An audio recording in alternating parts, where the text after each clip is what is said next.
The rhetoric by the non-combatants is over.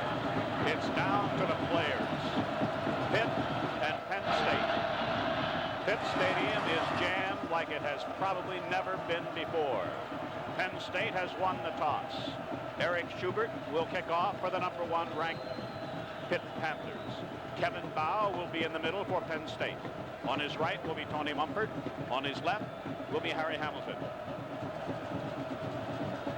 So wherever you are, we hope that we are all about to see what has long been awaited. The Battle of the Turnpike, call it what you will. Pitt and Penn State is something special. George? Well, Ray, Pitt's got a 17-game winning streak on the line, plus the #1 ranking in the country. Should be a classic football game.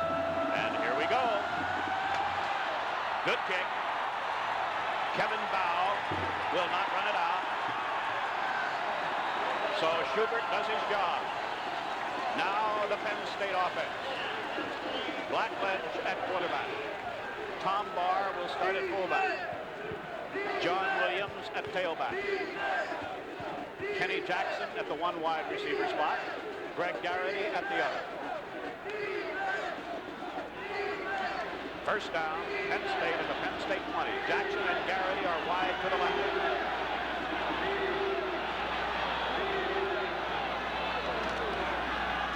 Williams.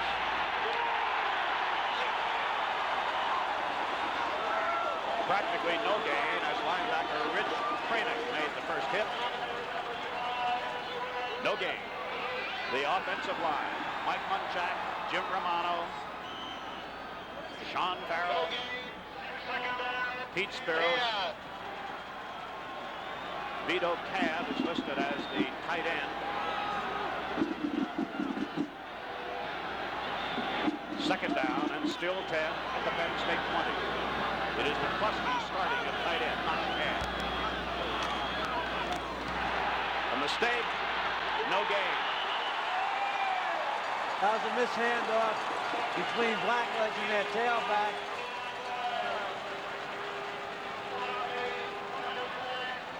Now let's watch Blackledge here. There's a mix-up. He wanted to hand the ball to his tailback, but he wisely kept it himself. Got to the line of scrimmage. Christopher Dolman moves in defensively now for the University of Pittsburgh, replacing Al Wenslakowski at a defensive end. 2 plays, no gain, 3rd and 10, Penn State at the Penn State 20, and Blackledge apparently has been injured. Yes, Blackledge is hurt. Well, Ray, that has to be the ankle he injured last week. This could be a serious blow for Penn State. Limping on the left ankle. Penn State has asked for a timeout. So the first running play gains nothing. The second play results in a missed signal. And now Blackledge is injured, and not a very auspicious beginning. But Blackledge apparently thinks he can continue. He's coming back into the lineup. The sophomore out of North Canton, Ohio. Ray, I noticed one thing already, that Pitt lined up in the first play in their conventional 3-5 or 5-2 defense, whatever you want to call it, an odd defense, and then shifted to an even defense, the type of defense that North Carolina State played against Penn State and gave them a lot of trouble. Pitt's defenders, Michael Woods, Bill Moz, J.C. Pelusi, Dave Pizzoli, Al Wenslakowski. The front line, the linebackers are Cranick and Sunseri. The corners are Lewis and Thomas, and deep are Short and Flynn. 3rd and 10, Penn State at the Penn State 20. Wide receivers set out either side. Kenny Jackson.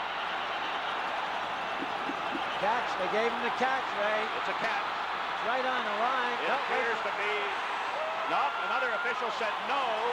Jackson arguing vehemently. Well, I think he did not catch the ball. I think it's a good call. I think the official that originally called it had bad position. Flynn. Here it is again. Let's take a look at it here. Decide for yourself. Jackson comes back on the ball. It actually came loose. It was a good call by the official. Hill and Flynn are deep for Pitt. Ralph Giacomo back to punt. Fair catch. Pitt, 47-yard line. Not a very good punt by Giacomo.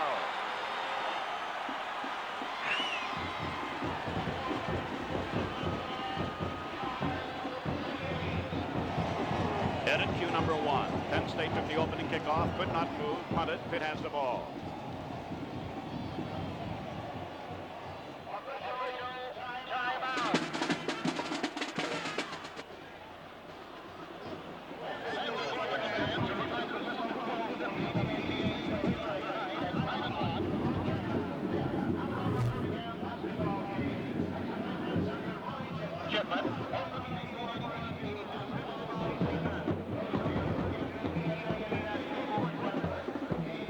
Pitt will start with Marino at quarterback, Brian Thomas, 44, Wayne DiBartola, number 31, the running backs. At times, Pitt will go to more than the conventional 2 wide receivers. Julius Dawkins certainly will be one, number 80. Dwight Collins, number 32, will be another. And their tight end, John Brown, will be another. But we'll see Barry Compton as well from time to time. And they'll throw from the shotgun formation with Marino deep. And I look for them to go right to the air right now because they have excellent field position. First down, Pitt at the Pitt 47-yard line, following a very short punt by Ralph Giacomo. Now wide to the right goes Dawkins. To the left is Barry Compton. First down Pitt, their first possession at the Pitt 47-yard line. Compton went in motion, and here's Marino. Wide open is the tailback. Short gain for Brian Thomas, brought down by Rich D'Amico. Well, Ray, what they did that time, they gave him a trips formation. They lined up with 2 wide receivers. Let's take a look at it. Watch number 44. He's in a strong formation. That's to the side to the wide receiver on the left. The motion comes by, and they just dump it off to number 44, Thomas. Gain, 5 yards. Second and 5 at the Penn State 48. Just underway from Pitt Stadium, jam-packed, and no score. Again, Compton in motion. This time it's the I formation. And there might have been a premature bit of motion as Thomas is brought down for a loss On the field by Leo Wisniewski. I think there might have been false movement by University of Pittsburgh. I think it's an illegal procedure, a legal motion call, Ray, and that's correct. But there was a loss on the play. The officials for the game, referee Tom Thammert, umpire Don McDonald, linesman Dave Anderson, line judge Joe Carroll, field judge Walter Lucas, the back judge Joe DiRenzo, the clock operator John Joyce. Here are the Pitt members of the offensive unit. There was a loss of 5. It is now third down, although they have second down up on the marker along the sidelines. Well, they refused to penalty. They refused to penalty. So it should be third down and 10. I don't know, they took the penalty, I guess, Ray. I'm a little bit surprised. They took They have a slot formation, wide open. This is Dawkins. Ed Fritz makes the tackle on a wide open Julius Dawkins. Well, they put Dawkins and Thomas to the short side of the field. It's a slot formation. You can see Thomas right there, the inside receiver. He'll go to the outside. Now Dawkins just curls and reads the linebacker. Paul Vecchio, the ball's on target. First down for Pitt. Pitt first down at the Penn State 39-yard line. First and 10 Pitt. DiBartola with a good game. Inside the Penn State 35-yard line, Wayne DiBartola brought down by Ed Fritz. Well, they use the run just to keep you off balance. They come to pass, and they'll run some fullback plays up the middle front formation just to keep the defense honest. But DiBartola made a nice run on that play. Gain of 6. Second and 4 Pitt at the Penn State 33-yard line. The tight end, Brown, is on the right side. Both Dawkins and Compton are wide to the left. Second down, 4. This is Thomas. And he's very close to a first down around the Penn State 28-yard line.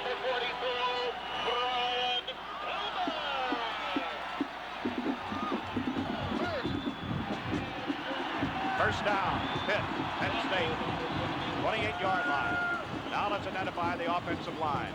Covert, 75. Beta, 64. Burris, 70. Sam, 77. Frayling, 79. The offensive line. Now Collins is wide to the right. They have just the one running back, DeBartola, and the 3 wide receivers. A lot of time, great protection. Touchdown. Well, that was a great throw. Dwight Collins grabs a touchdown pass, and Pitt leads 6-0. And this is what Pitt wants to do. They spread them out.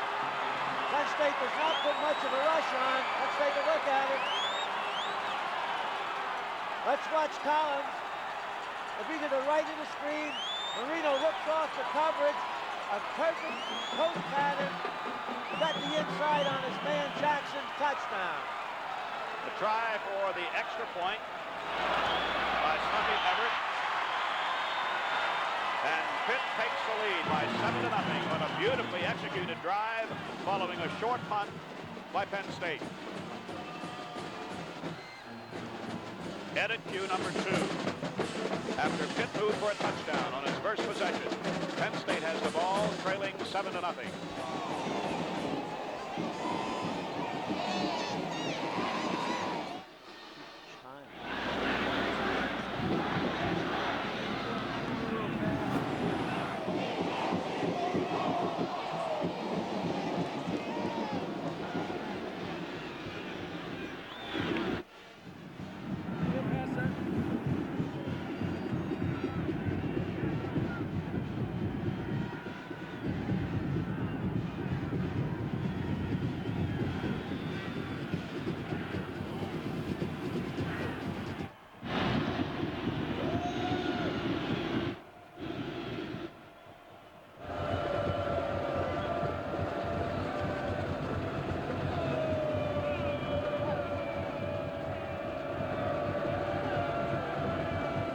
So Pitt grabs the lead by 7-0 as Marino fires his 33rd touchdown pass of the season. Hey, he was 3 for 3, and that's why he's considered one of the best quarterbacks in the country. He's right on target.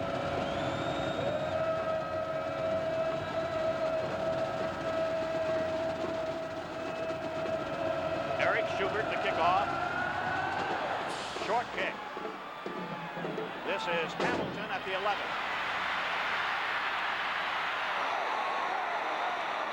Around the 25-yard line. And now Penn State tests this very, very tough Pitt defense that is allowed but an average of 51.4 yards per game on the ground and 152 yards a game passing. That's a great defense. And only 1.5 yards per rush. I mean, they're terrific against the rush. Some teams have passed on them, and I'm sure that's what Penn State's going to have to do today. Kurt Warner will be the tailback on this series. The fullback is Mike Mead. So 2 new running backs are in the game. Mead 38, Warner 25. First down at the 25-yard, the Penn State 25-yard line. Blackledge takes to Warner. And a sack.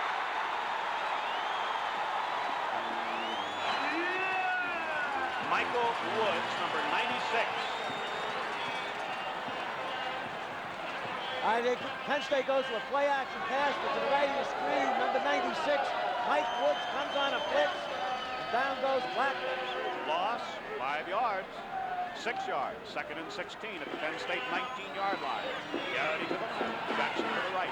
Pitt leading 7-0. On Marino, the Collins pass.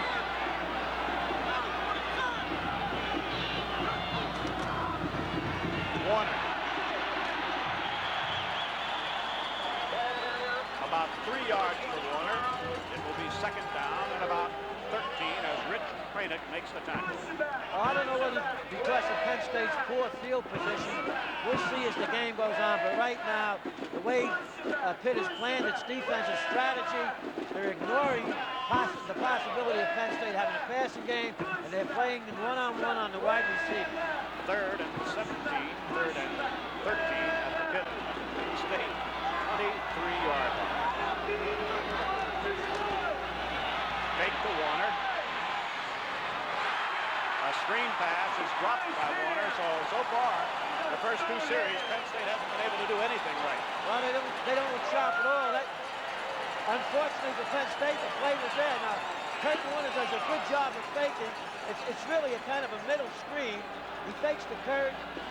Now here comes the rush. Lets the rush come in. And Kurt simply drops the football. He had a 4-man screen in front of him. Giacomo to punt. Good punt. Flynn, fair catch. Pitt 35-yard line. So Pitt with a 7-0 lead and the football.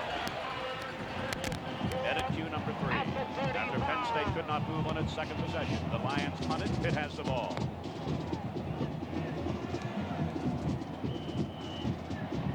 Pitt with a first down at the Pitt 35-yard line. Marino sends Dawkins to the right.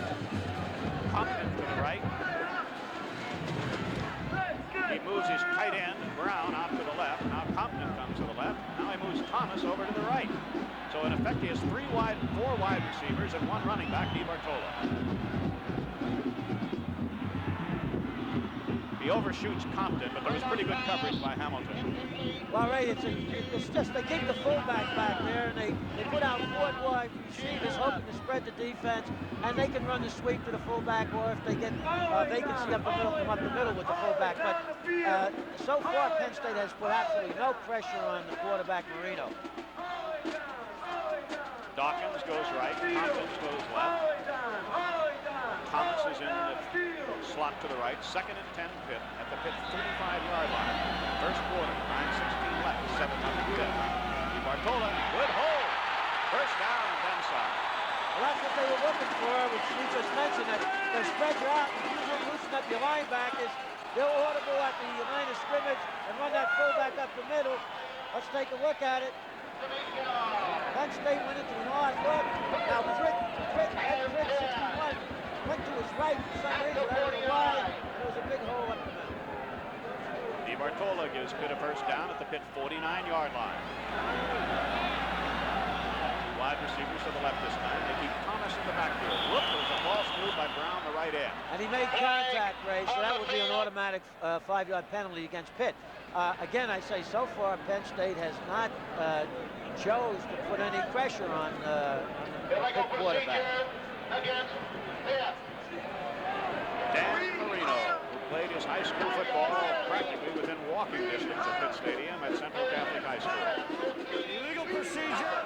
Offense. First down.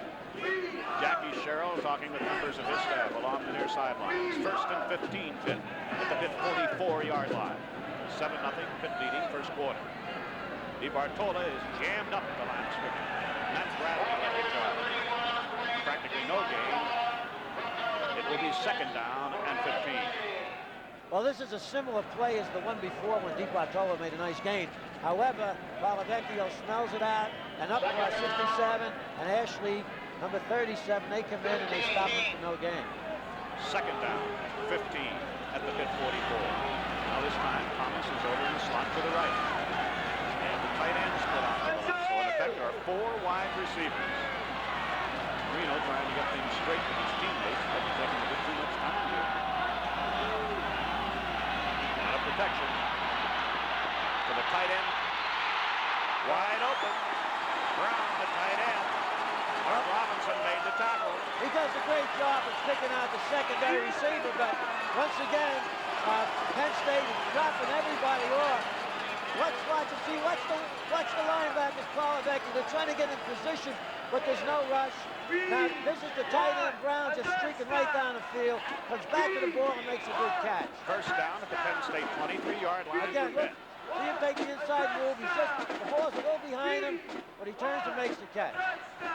So Pitt leading 7-0 and threatening with a first down at the Penn State 23-yard line. Compton and Dawkins are wide to the right. And Pitt has elected to ask for a timeout with 7:34 left to play in the first quarter.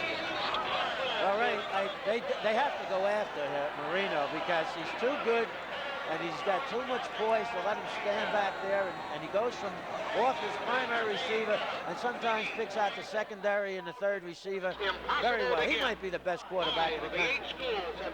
Are you at all surprised that so far Penn State has not elected to put pressure on him in view of his tremendous success coming into this game? Well, a little bit. I think what they've tried to do is they've changed their defenses. They're trying to disguise them, and they've been jumping around, trying to get a lot of people in the secondary, possibly getting an interception, because Marino has thrown a lot of interceptions. In a couple of games, he's thrown 4 in each game, but what he's doing right now, he's picking up, he's reading his defense well, and he's picking out the secondary receiver.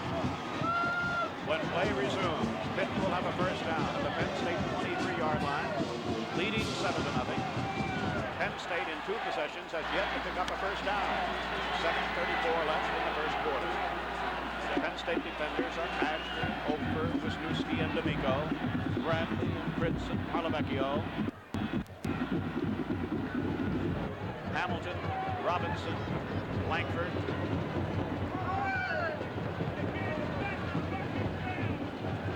Langford is at the one corner. Roger Jackson is at the other corner. Now there's that power formation again. Okay, this time Thomas shifts back to the eye. This is the first and 10 play. Thomas caught from behind after a short gain. Ashley and Wisniewski. They're trying to catch Penn State off balance, and they come with the run. It's just a tailback lead. Thomas, who has become a good ball player, he's close to 1,000 yards, picks up a couple. Second down, 7 at the Penn State 20. This time, Collins, who caught the touchdown pass, and Dawkins are wide to the right. Second and 7. DiBartola, big gain, close to a first down around the 13 or 14-yard line. Wayne DiBartola, a senior out of Pittsburgh.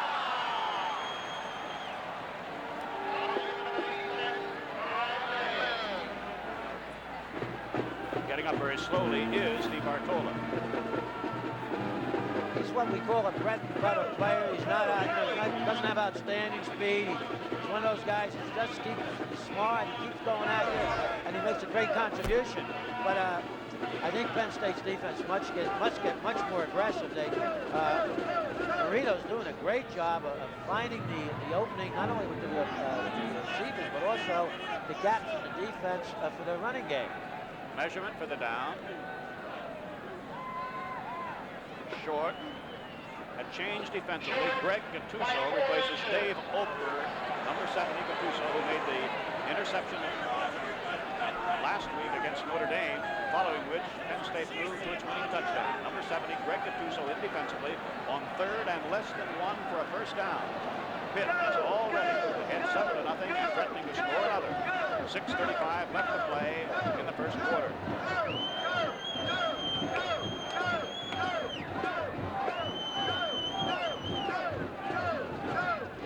Collins and Dawkins will go to the right.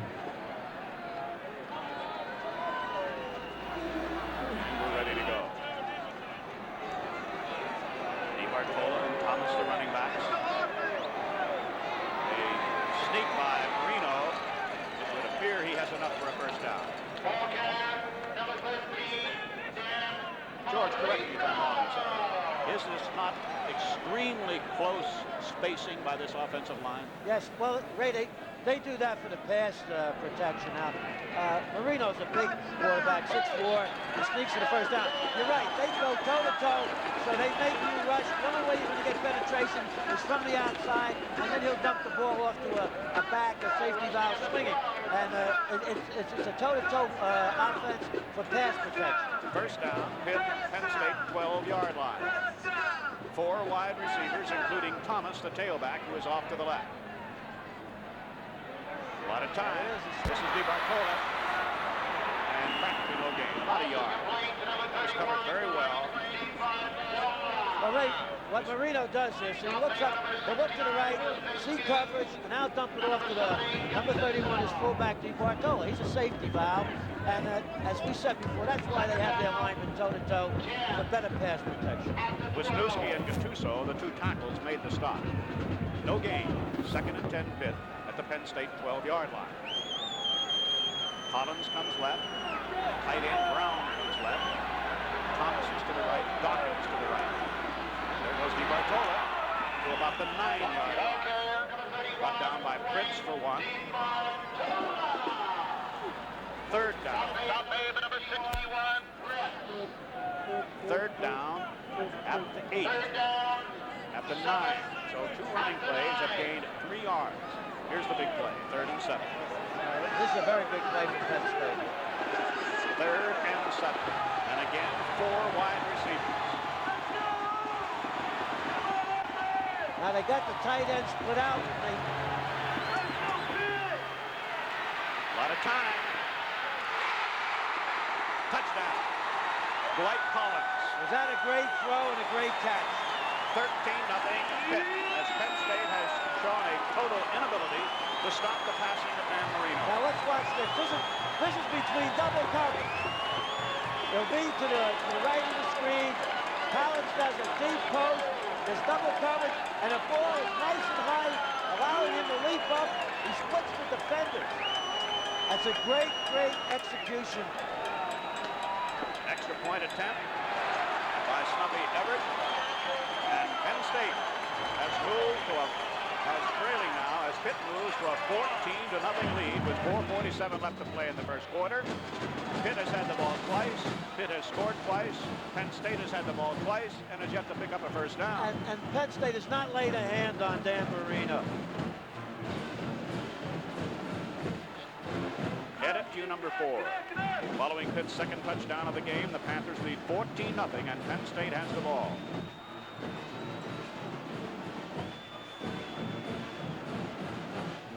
Well, George, have you been surprised by anything? We knew Pitt could throw. We knew Marino could throw. The only thing that surprised me is that they haven't tried to put more pressure on him. It's tough to get to him from the inside because the lineman, here's a nice one. Now, he'll split 2 defenders here. This is a perfectly executed post position, pass play. He goes up, and Langford's a little slow getting over there. But the thing is that they got to put some pressure on him from the outside. The kick is by Schubert. This is Kevin Bow. And he gets it out to about the 20-yard line. So Pitt so far has lived up to everything we've been told. Great defense and explosive offense.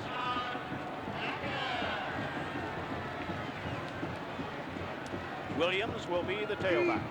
John Williams.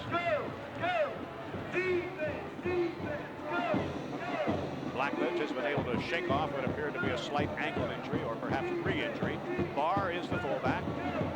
Wide to the left, Garrity. Wide to the right, Kenny Jackson at the Penn State 19-yard line. Blackledge might be making a change.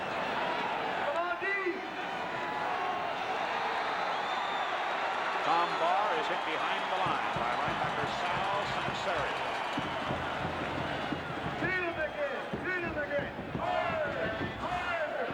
Well, taking a look at the left side of Penn State's line, what happens, you got Pelusi, the middle guard, number 52. He comes off the center's block, goes to the right gap, puts Barr down. Loss of about a yard, 2nd down 11 at the Penn State 18-yard line. 14-0 Pitt, 4:09 left first quarter.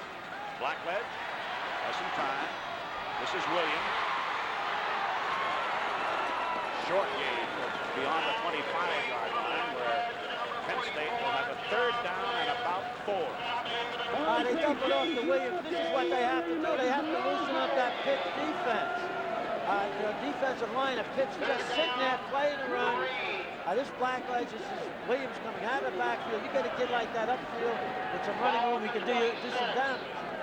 3rd down and a little more than 4 at the Penn State 25.5-yard line.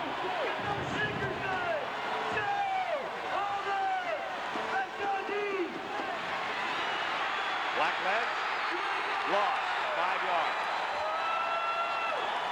So So Penn State is still without a first down, and Giacomo must punt to this explosive.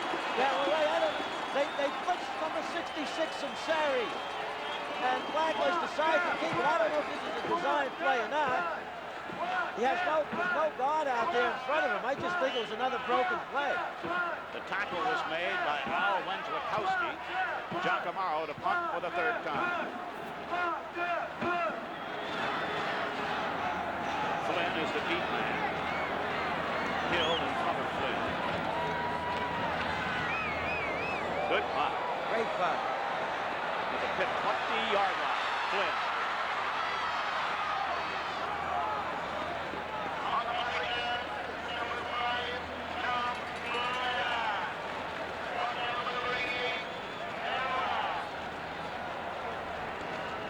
Edit cue number 5. Following Pitt's second touchdown, Penn State could not move. Punted. Pitt has the ball.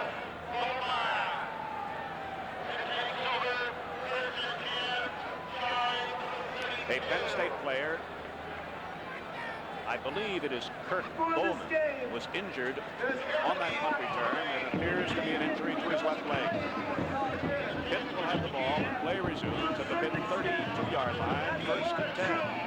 And I guess the thing to do now, George, is to see if there is any basic change in Penn State's defensive philosophy. Well, they have to get themselves together here. Right now, they gained a little yardage on Giacomo's punting. They got to come up with a reception, or they must go Pitt, get the ball back, and then open up their own passing game. But as I said before, to date, they have not laid a hand on Marino. They haven't even come close to laying a hand on Marino.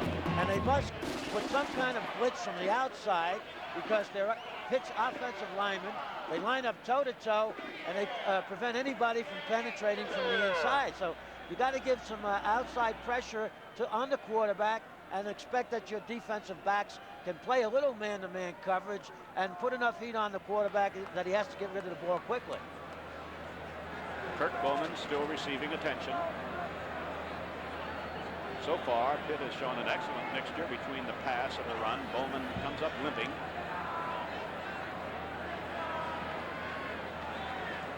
Barlavecchio and Fritz are over talking with Joe Paterno and other members of the staff before coming back and rejoining the Penn State defensive lineup. Gattuso, Wisniewski, D'Amico, Barlavecchio, Fritz, Bradley, Langford, Roger Jackson, Hamilton, and Robinson. 14-0. Pitt on 2 beautifully thrown touchdown passes by Marino, White Collins, just a sophomore. Collins would have had Beaver Falls. You know why that's such a tough play to stop, Ray? Because he hits the receiver on the break. Both those touchdowns were on coach pattern. He hit the receiver on a break, and that's tough cover. Dawkins and Collins wide right. This is DeBartola. Wayne DeBartola, senior out of Pittsburgh. Gain on the play, 3 yards. Second down, 7 at the Pitt 35. That's just to keep Penn State's defense honest. Pitt wants to throw the football, and obviously they can throw the football. Collins is off to the right. Dawkins and Thomas are off to the left. Brown, the tight end, is split to the right. So Pitt again goes to the 4 wide receiver formation. Now they bring Brown, the tight end, in closer to the right side. Again, a lot of time. There the man is Dawkins wide open. First down at the Penn State 49-yard line. Mark Robinson makes the tackle. Ray, they're going to get killed if they continue to play that kind of defense. There's absolutely no pressure on. Look at 69. Wisniewski's being stood up. Gattuso was lined up on the nose, I believe. He dropped off, and Marino's just picking him apart. First down, Pitt at the Penn State 44-yard line. 1:40 left in the first quarter. Pitt already has built a 14-0 lead, scoring on its first 2 possessions. This is Pitt possession number 3. Penn State is without a first down in the first quarter. Dawkins and Collins to the right. I formation now. Now they put Dawkins and the other shift for Thomas over to a half. Big man rushing. This is Thomas. Short game. Pass is complete to number 40. That was a great play by Leo Wisniewski, number 69, from his tackle position. That swing pass showed early. Wisniewski dropped off and ran down DeBartola. Thomas, the receiver. Thomas, excuse me. Gain 2 yards. Second down, 8. Penn State 42. We're in the final minute of the first quarter. Collins, Brown go right. Dawkins, Thomas go left.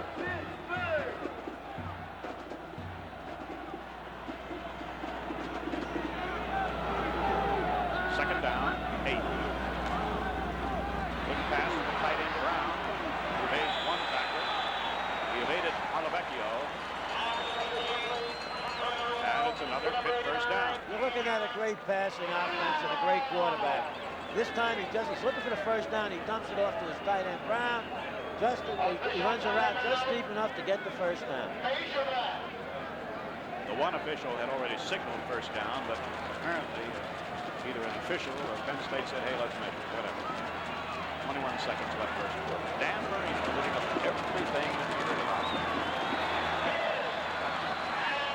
It is a first down at the Penn State 34-yard line.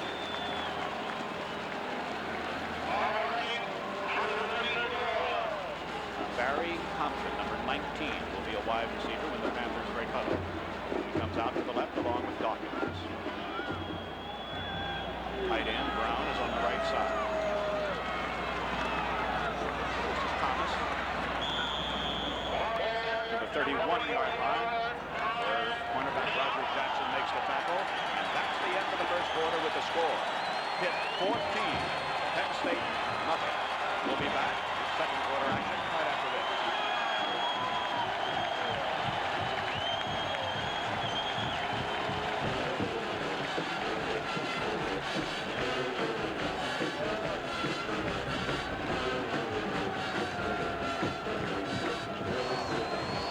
There was no further scoring. The quarter ended with the score. Pitt 14, Penn State nothing.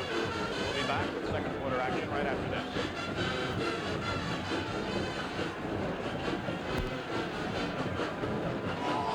We're back with second quarter action with Penn State in control of the football. We're back with second quarter action with Pitt in control of the football. For the Pitt Panthers, who played an absolutely flawless first quarter as far as I'm concerned, George. They have second down 7 at the Penn State 31-yard line. You won't find a team execute any better than they did in the first quarter here.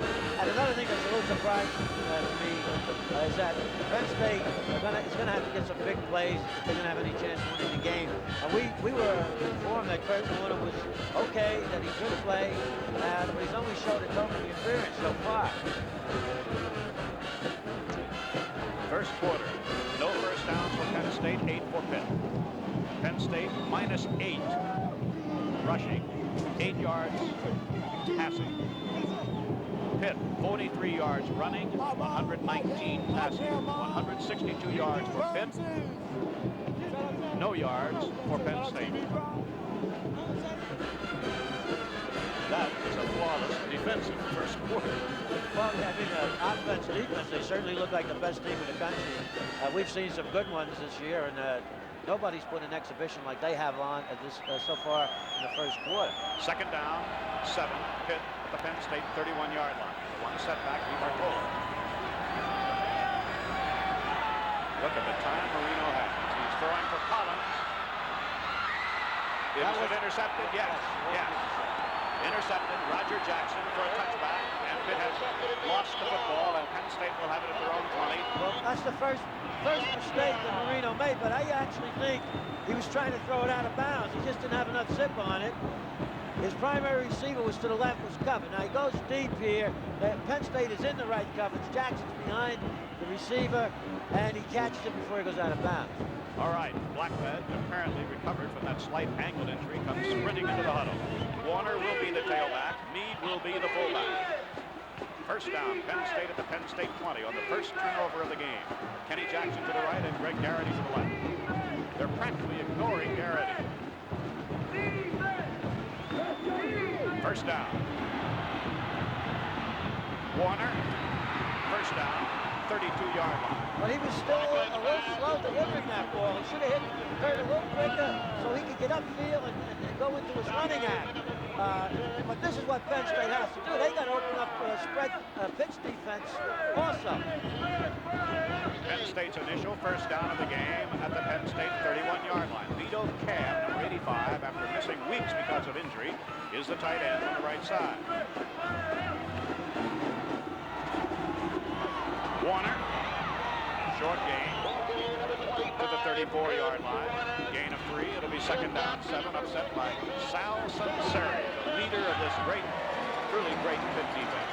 Mike McCloskey checks in at tight end.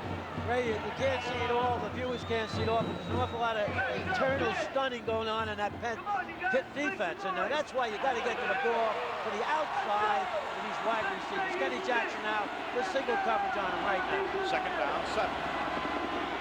Fake to Warner. Penalty flag down as the catch is made by Kenny Jackson for an apparent first down. But a flag down beyond the line of scrimmage. Let's see what we have from the officials. You almost have to think it's against Pitt. The catch by Jackson was good enough for a first down at the Penn State 44. It's against Pitt. Well, you have to see when you throw the ball. A lot of people used to say 2 bad things can happen, that it's incomplete or intercepted, but also a lot of good things can happen. You get quick touchdowns. Penalty refused.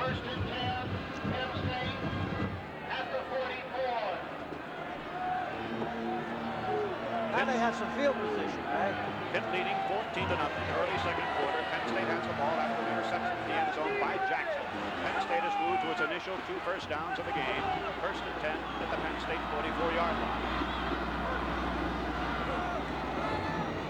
Warner to the outside. Penalty flag down as Warner gets to about the 48-yard line, but a flag down. I think Jackson moved a little too quickly. Offside. Pitt. Oh, Pitt. That's great for Penn State. But A defensive lineman. you know, Ray, you know, as a fellow who's done a lot of pro games yourself, what to do with Kenny Jackson when he's got a wide split, stretched out. The defender takes him to the inside to take the post away, and he could run quick outs, 5, 6, 7-yard outs all day long. Offsides, defense, first down. There's Wing Lukowski, number 6. He just jumps a little bit here and makes contact with Cab. First and 5 after the penalty at the Penn State 49-yard line.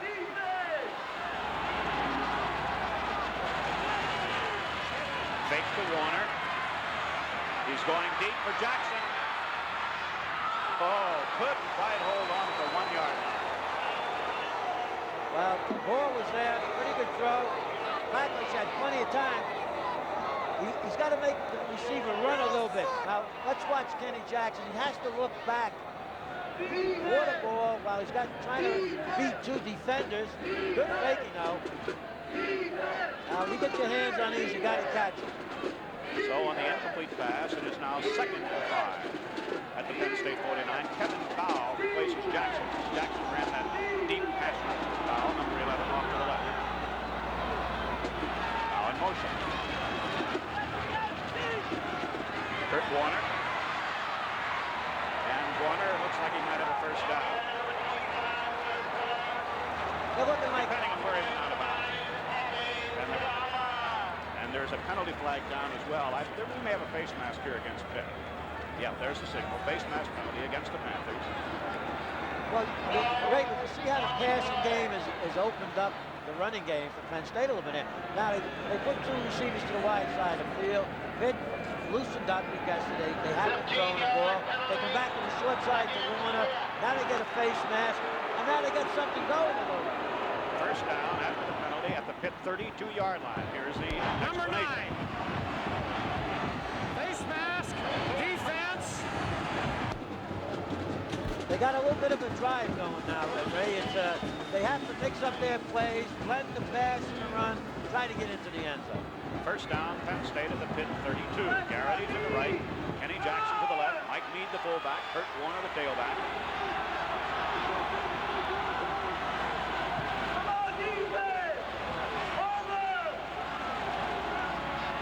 Warner, punt from behind after just a 2-yard gain. I'll tell you, Ray, it was 2 yards. This is excellent defense, but he was about 1 step from breaking it. This Wenklikowski, number 6, takes on Meade, forces Warner to the inside. Somebody just got his ankle, and down he went. J.C. Pelusi made the tackle, the middle guard in the front 5 of the Panthers. Second down, 8, Penn State at the Pitt 30. 12 and a half minutes left first half. Pitt leading 14-0 on 2 Marino touchdown passes.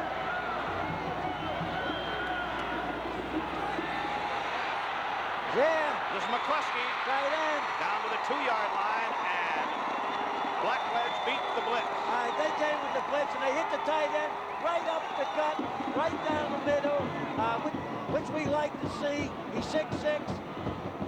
Now they're down at what, about the 2-yard line. Now this is great execution by Blackledge. Great concentration. McCluskey's wide open. Catches it in stride. So it is now first and goal for Penn State at the Pitt 2-yard line. And we might have a game here yet.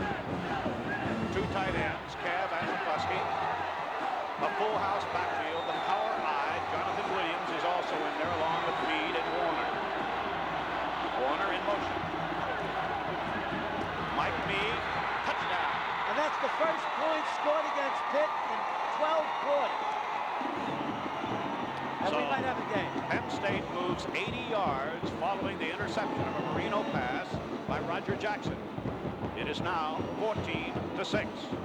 And Brian Franco, out of a hold by Doug Strang, will try to put point number 7 on the board.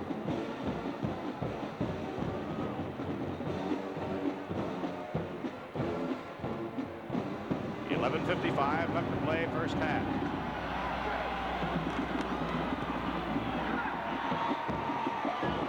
So it is now 14-7 in favor of Pitt. Let's take a look at the touchdown. They come to Mike Meade on a cross-buck action. See Williams leading up. There's a man in motion. And you need this big fullback. He's 225, and he did a great job getting into the end zone. Also, you keep the ball away from Marino when you can keep him with your own offense in control. Now, if they start blitzing Marino a little bit from the outside, put some pressure on him, this is going to be a very interesting afternoon. Headed cue number 7. After Roger Jackson intercepted a Pitt pass, Penn State moved 80 yards for a touchdown. Pitt has the ball, leading 14-7. Headed cue number 6. After Penn State intercepted a Marino pass, Penn State has the ball.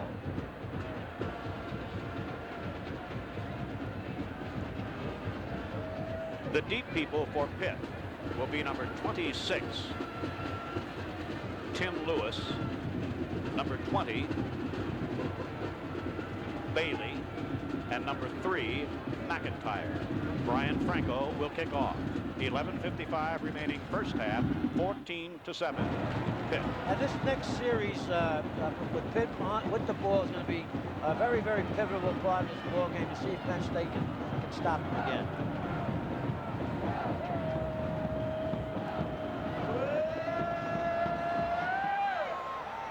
Good kick. At the goal line, up the middle. And swarmed under short of the 20-yard line. That was great coverage, Ray.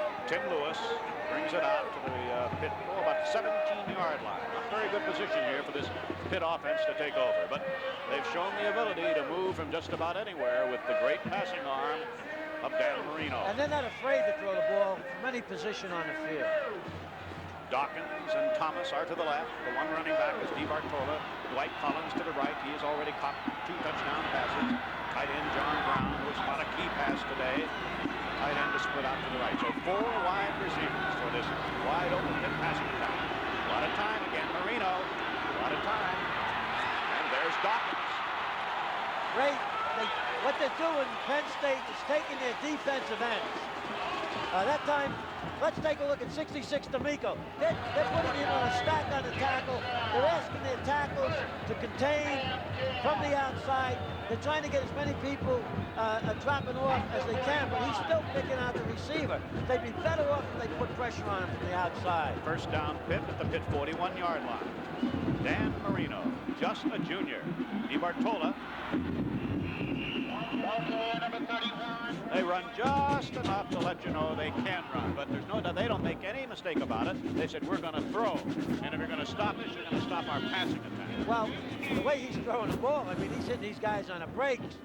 You know, it's there right now, and yet the only way you can hinder him a little bit is to put pressure on him. But Penn State is taking a philosophy, drop more people off. Let's see if they change.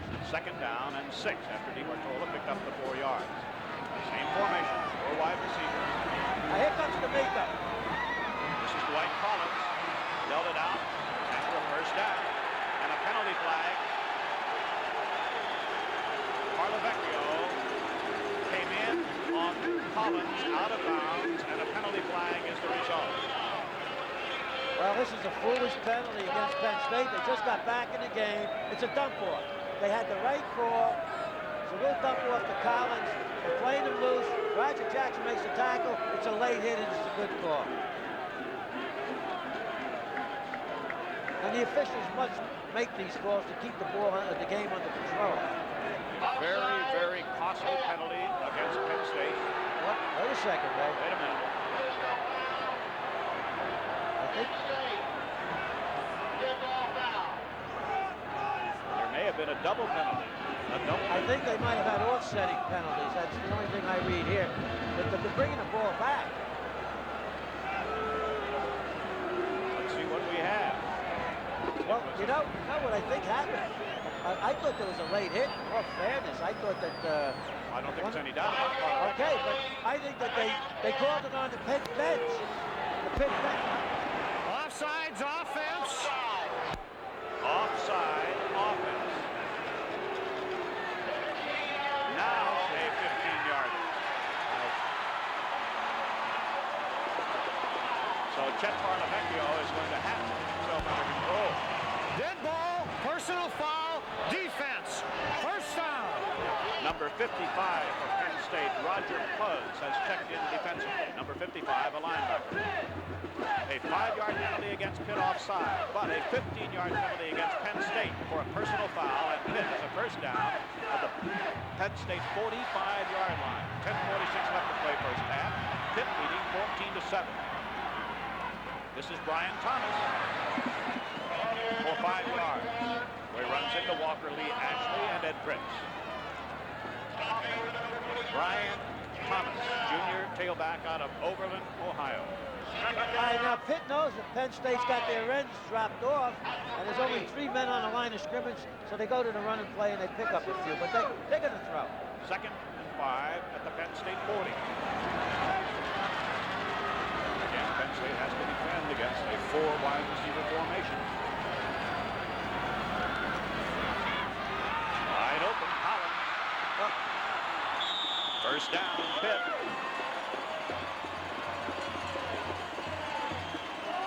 Again, Ray, that 3 men coming, and this Collins way out there. Now, it's a dangerous pass, but not for this guy. This guy's great. He puts it right out there. The halfback is way off him.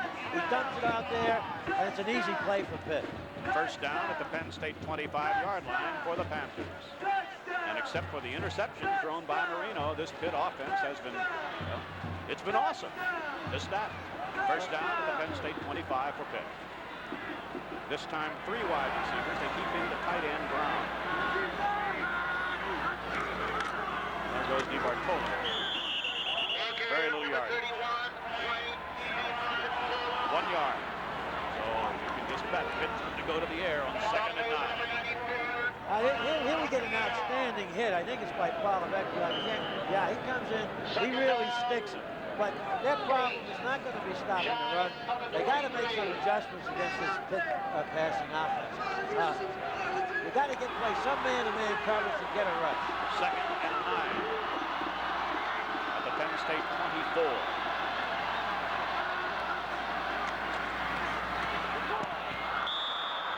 That time Marino off target, threw behind Collins. Well, I don't know, Ray. At times Collins wasn't looking, but he had the right play and he was open.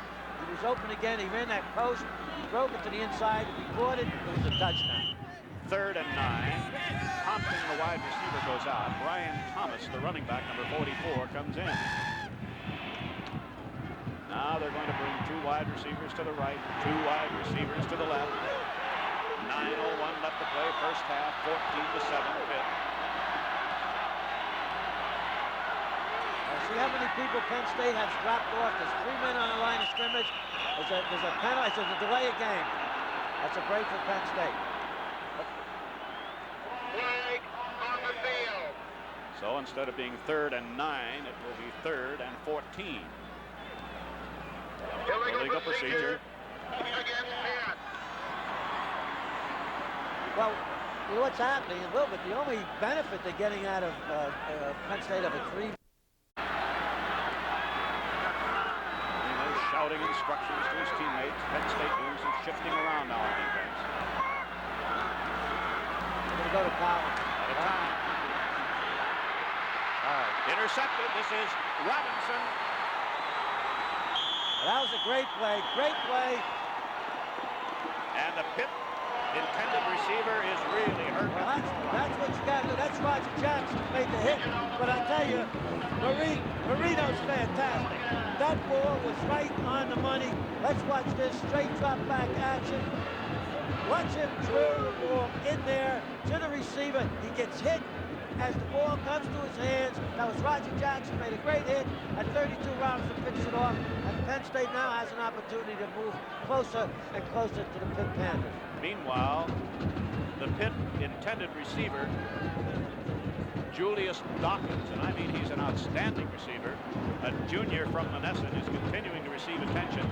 And I am concerned, obviously, when any player is injured, George, but I noticed in particular that Roger Jackson immediately, rather than even following the interception and the run back by Robinson, immediately knelt over Dawkins. He knew that he had been really hit hard. That's the most dangerous position for it. Let's watch the receiver Dawkins now. This is the worst position a receiver can be, stretched out. See how he's stretched out, elongated, if I may say, with his back to the defender, and that's when they get hurt. That was a vicious hit by Roger Jackson. Let's hope he's okay. For Penn State, Roger Jackson, who earlier intercepted Marino in the end zone for a touchback, now makes the hit on the receiver, making possible the second interception of a Marino pass, this one by Robinson. And Penn State, when play resumes, after the continued attention to Julius Dawkins, who's now on his feet. Edit cue number 8. Following the Penn State touchdown, Pitt moved to Penn State territory, but Penn State intercepted, and the Lions have the ball. Pitt now will move on to defense. This outstanding defensive unit has given up a touchdown, set up on a pass from Blackledge to McCloskey as Blackledge beat the blitz. The touchdown scored by the fullback Mike Mead. Penn State will have the ball, 1st and 10 at the Penn State 17-yard line. Would you expect, again, that Penn State might go to throwing on early downs as they have shown an inclination? I don't see why not. They should be the loose team here. They're the ones that are playing the number 1 team. They got everything to gain, nothing to lose. I try to drive the Pitt defense, nuts. Keep more balance. Throw when they don't expect you to throw. Run when they don't expect you to run. They should have a few wrinkles in there also. That was number 32 on the phones who had intercepted that pass, Mark Robinson. A sophomore out of Silver Spring, Maryland. All right, here we go. Penn State, first down at the Penn State 17-yard line. Warner is the tailback.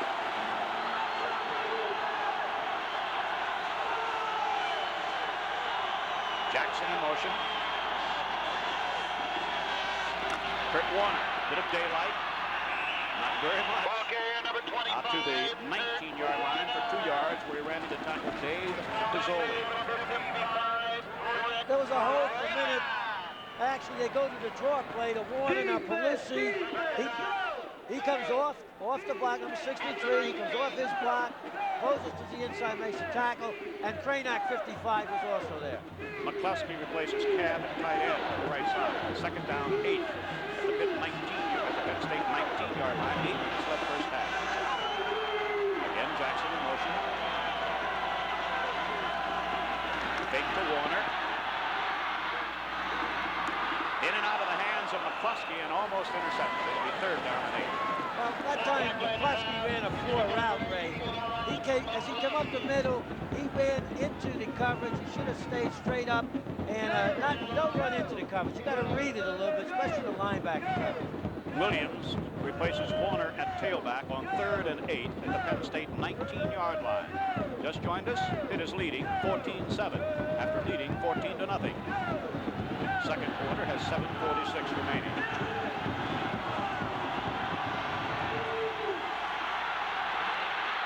This is Williams.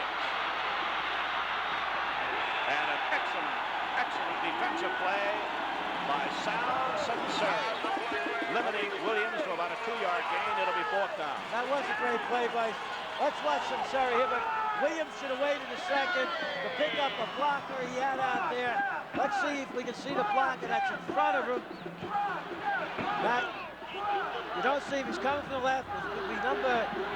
It was Dave Lowe. Lowe, number 60. All right, Giacomo to punt. Flynn is deep, along with Hill. Flynn has the ball right at midfield.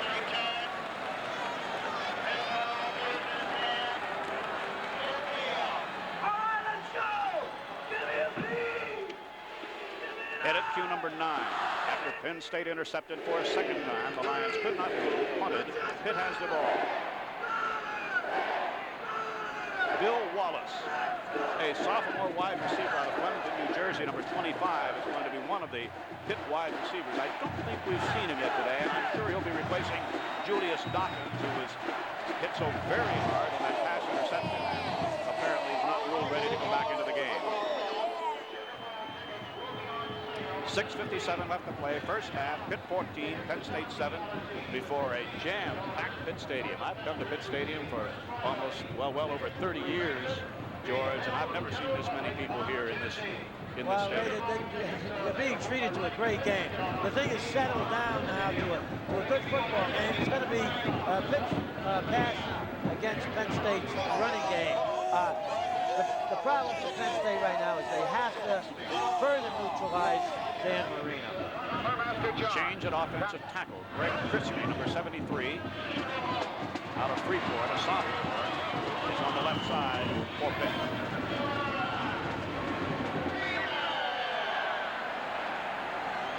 Wallace and Collins come to the right. Bartola and Thomas, the running backs, lining up initially, at least in the eye. This is Thomas, hit behind the line. Good play by Leo Wisniewski. Good play. Well, you see, when they put those two wide receivers, Penn State drops the end off, the defensive end at the pass coverage, and then the tackle becomes responsible for contain. And Wisniewski did a super job on that play. Lost down 4 yards, 2nd and 14 at the Pitt 46-yard line. Wallace goes left, Langford moves out with him, Collins to the right. Roger Jackson appears to be one-on-one with him. And they split out the tight end as well. They played a little man underneath with a zone behind him, but the problem is the pressure on Marino. He's going to go quick. Well, that receiver's open again, Collins, but it hit his foot. He didn't even look. I tell you, this is great quarterback. He's going to the right receiver all the time. Collins does not look, or he might have 6. Watch Dwight Collins. He's not looking for the ball. He got hit with the ball. And Roger Jackson is playing him much too loose. He's giving him the post to the inside. 3rd and 14 at the Pitt 46. 6:17 left to play first half. 14-7. Pitt is leading. Big play.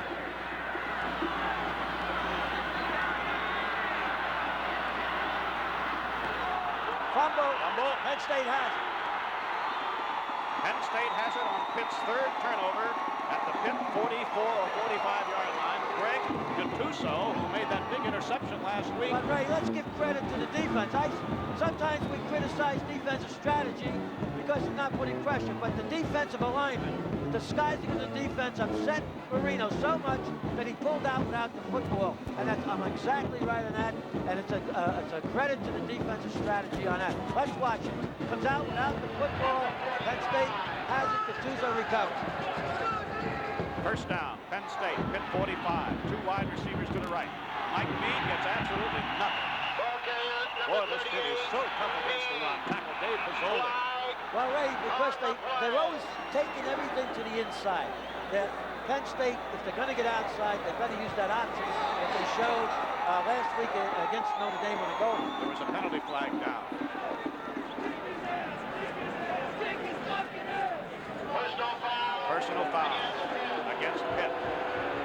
This is the second personal foul against Pitt.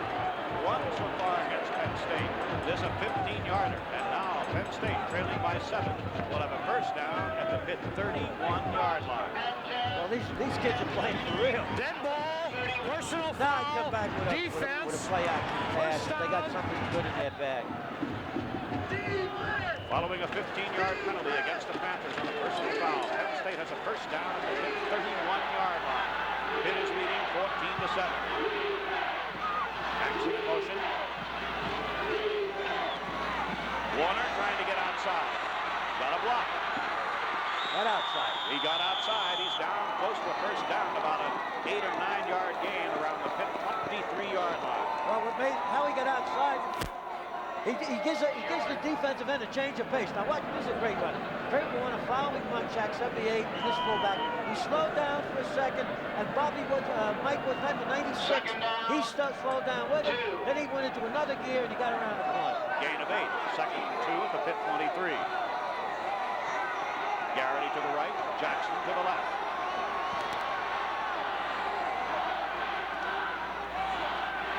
Blackledge still has the ball. Great Down, catch. and a penalty flag is down.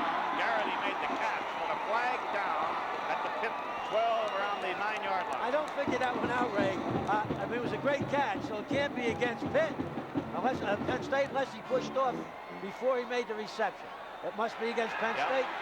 Forget the reception. A penalty against Penn State will nullify. I have to see this one. It's great faking, though. Great faking by Blackledge and Warner. That's what makes the play. He hides the ball. Garrity's got all day here to make his cut. Now let's see. Now, how could you call that unless he pushed off as he made his cut underneath? That's a real blow to Penn State's. Offensive pass interference, loss of down, offense. So a very costly penalty because it also involves a loss of a down. It is a third down and about 17.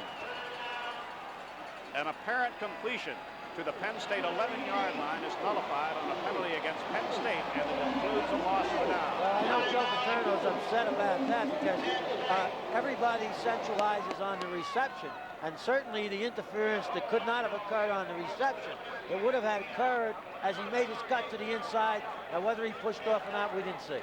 Or it could have been another receiver on another defender away from the ball, which frankly, George, is I think what happened. Possibly, but we haven't heard who it was. Charging down to your Lisa, one master job. That's Pitt versus Davis and Elkins. The home debut of this year's Panther squad, Wednesday night at 8 at the Field House.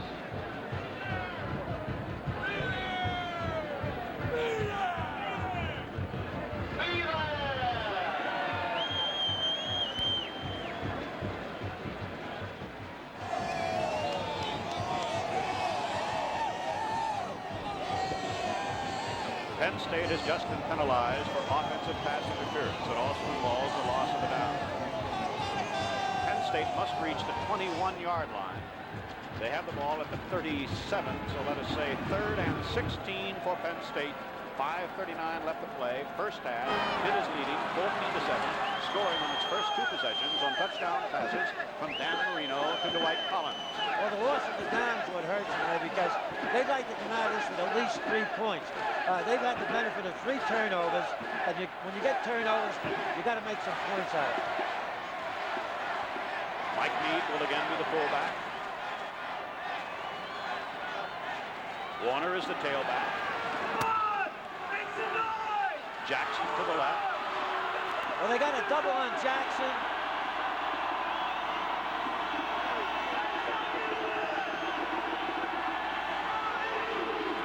Blackledge. 3-man rush. Intercepted by Flynn.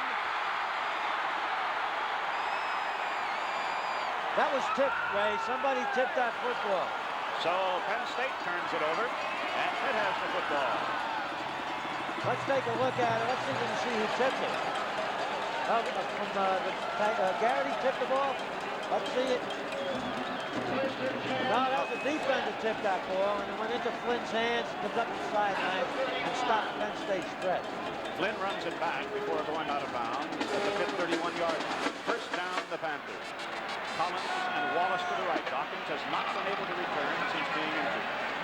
5:31 left to play first half. Big gain. DeBartola. First down, out across the 40. Well, I think you'll see a little bit more of this because with that three-man front, there's a hole. It's got to be a hole over usually one of the guards or tackles. And if they got an audible that they can get to that hole, they're going to use it. That time, DeBartola made a nice game. Official time here for some reason. I thought that there was a first down. Apparently, we're going to have a measurement for the down. There is Verona sophomore Tom Flynn, who made the interception. First down. So DeBartola picks up. A little better than 10 yards. Pitt has a first down. Pitt 41 yards. Time left for the first down. 5 minutes, 21 seconds. Penn State has stopped Pitt on the last two series and slowed their momentum down.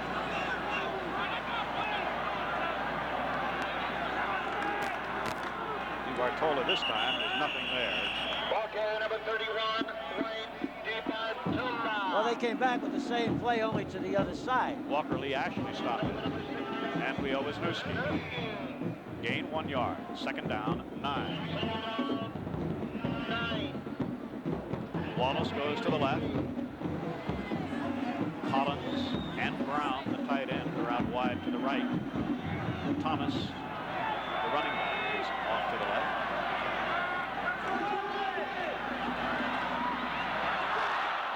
That could have been intercepted, but again, it was right on target, intended for Wallace.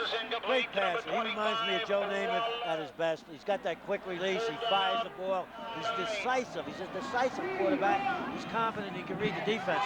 What they did that time, they put out the tight end to get Penn State to the wide side of the field. And Penn State had actually 4 people over there. He went back to the short side, and Robinson, number 32, better make an adjustment with that tight end when he moves back in.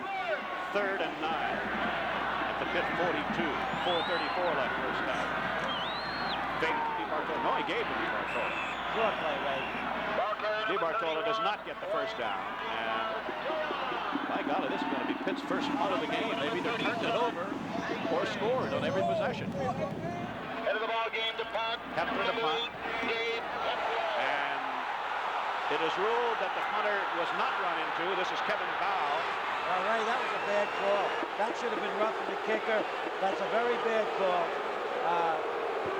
We got a call like we seen him. That's a bad call. He actually hit the receiver's foot, knocked him down. Let's take a look at it. I can't see who knocks him down, but you cannot touch the receiver. His body got him. Knocked him down, should have been a flag. So Penn State has the football at the Penn State 20-yard line. 1st and 10. 4:08 to play first half. Pitt has turned the ball over 3 times. Penn State has turned it over once. Williams and Barr are the running backs. This is Williams. Got a good block, but then Pitt reacted beautifully. I'll tell you, that Sal Sinceri is some kind of a football player, number 66. And the other linebacker, Rick Kranak. Well, what the Pitt defensive coaches teach, they teach coming off the blocks and good lateral movement. Actually, the best way, I think, of attacking the Pitt defense, the way they're playing today, is to really to use kind of wedge blocking and go up inside as tough as you can, or run an option play and try to get to the outside. They're awfully quick coming out of blocks. For Pitt, Tim Lewis, the cornerback, number 26, was shaken up on the play, and he'll be replaced at that cornerback position. Tim Lewis goes out. Second down, 8. Warner replaces Williams, who came up limping just a bit after carrying the football. One thing for sure, this is a truly hard-hitting football game. Super football game. 2nd and 8. Fake to Warner. McCluskey drops it at the 40. He had Kenny Jackson up at the top. And sometimes, Ray, a quarterback thinks he... Let's take a look at this. Sometimes a quarterback thinks he sees double coverage, but it's not there. They faked the Warner. Now, Jackson was open. He decides to go to McCluskey. Should have caught the ball. You have to make these catches. It is 3rd and 8 on the incompletion at the Penn State 22-yard line. Hill, Troy Hill, number 22, is in at that cornerback position in place of Tim Lewis. A 3rd and 8 for Penn State at the Penn State 22. 3:25 left to play first half. 14-7. Pitt is leading. Garrity. Ray, that's just a quick out, and that's you know if the defensive back is playing off you, you're playing off you, especially like that. That's a fairly safe pass. If the defensive back comes up, you throw it out of bounds. And it's not necessarily a first down. It's going to call for a measurement. But that's a good call. Actually, no, it's a straight drop back by the quarterback Blackledge, and a quick toss, a 3-step drop. Bango, there's the ball. The defensive back is off. It's awfully tough to stop.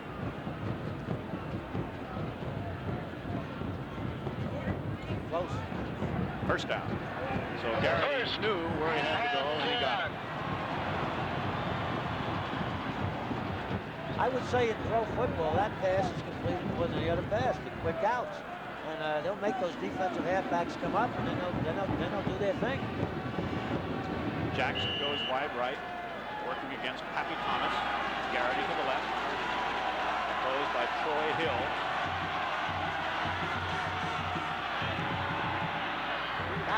Jackson steps out after a gain of 9. It'll be 2nd and 1, but it took very little time off the clock.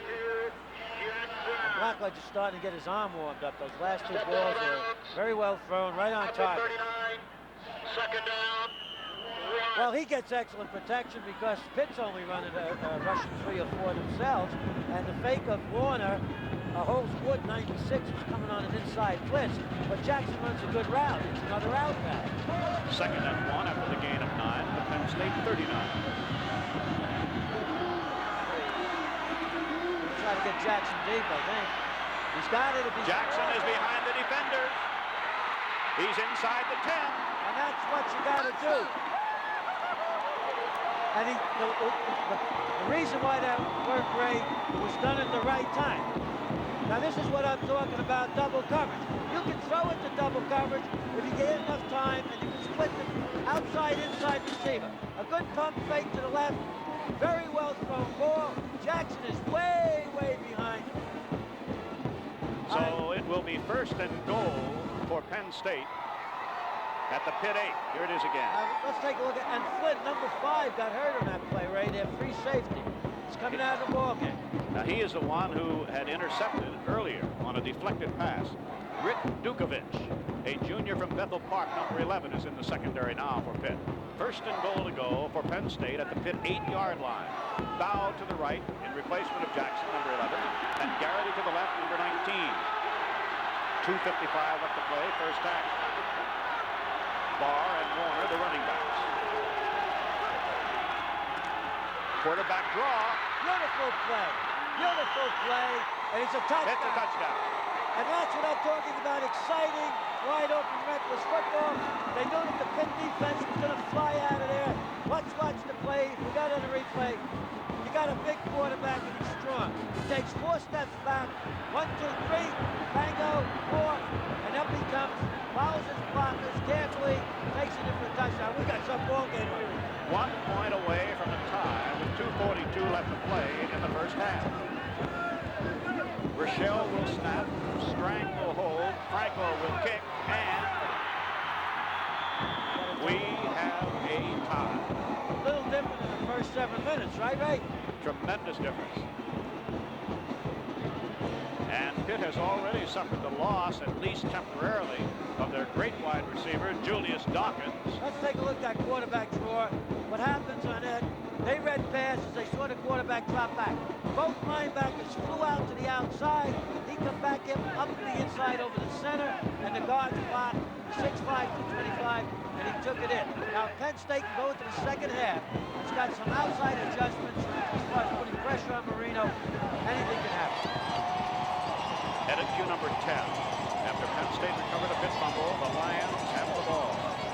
Headed cue number 11. After Pitt intercepted a Penn State pass, the Panthers have the ball. Tim Lewis is in the middle. Mark Bailey is on his left. McIntyre to the right. This will be Bailey at the Pitt 5. And he's dropped inside the 15-yard line. It's amazing what a score will do to get enthusiasm in the special teams. And if it's the defense makes a great play, then the offense seems inspired. Right up here in the booth. I mean, that wasn't a hit. That was a bomb. He came down on him. He just bombed him. So Pitt has the ball at the Pitt 14-yard line as Dan Marino, who has already thrown 2 touchdown passes, comes into the huddle. 2:37 left to play in what has been an explosive first half. 14-14. Now let's see if Pitt immediately goes to the air. Just 2 wide receivers. This is Thomas. Good game. First down. Brian Thomas. Up down by Mark Robinson. That's another great call. This is a great call. He wants some room to work in. He goes to the sweep. Penn State's playing it soft for the run. Thomas follows DeBartolo, makes a good cut. Now he's got Pitt where they can operate a little bit. Robinson and Matt Bradley on the tackle. First down Pitt at the Pitt 27-yard line. Just over 2 minutes to play in the first half. 14-14. There's Thomas. This time he gets very little yardage. Loose football. Did it occur after the whistle blew? Yes. The ball was dead. The whistle had blown. Greg Gattuso made the hit. Let's take a look at that. This is anytime the ball carry is. But a penalty against Pitt, by the way. Foot hits the ground. 70 stood him up real well for Chisholm. You're down. Once you're down, the ball pops out. I know it's pretty close now. But there's a penalty against Pitt. The whistle had apparently blown before Thomas hit the ground. He was still upright when they ruled that his forward progress was stopped. The whistle blew, hence no fumble. But a penalty against Pitt. And it's a 10-yarder. Back to the 22-yard line with 1:57 left in the half. Holding, offense, first down. What was that call? A holding call. A holding call against Pitt. And it is a first down back at the Pitt 22-yard line. This is Thomas again, and the defense closes in a hurry. Oh, boy. This defense is really fired up. Roger Jackson made a good hit. Well, and Greg Gattuso. They like to play against the run. It's, when you're a defensive lineman, everything you do is physical. This is just a short side sweep. They're trying to get back what they lost to get up further upfield where they can operate. But when you're a defensive lineman, if you're playing physical, you see the ball go over your head, you turn around, and it's 40 yards downfield. It's frustrating. Second down and about 16. Remember now, Pitt's turned it over 3 times today. He overthrows Dwight Collins, but I think he did it deliberately when he saw there was good coverage. They changed the coverage at the last minute. Now, as far as disguising defenses, Ray, they only really work if you disguise them at the right time. You got to disguise them at the last minute when the quarterback thinks he sees something and he gets ready to pull a signal. Then if you jump your defenses and that you got a good disguise on them, you can cause a lot of problems. Now for Pitt, it's a critical 3rd and 16. 1:43 left in the first half. Marino has his 4 wide receivers. He is going too deep. And a near interception. A near interception by Robinson. And that really is about the first 40 thrown pass by Marino today. Well, that's a good play by Robinson. His problem is when he plays that safety position, he's got to know what side of the field to favor. Hepler to punt. Dave Hepler. He averages a shade under 40 yards.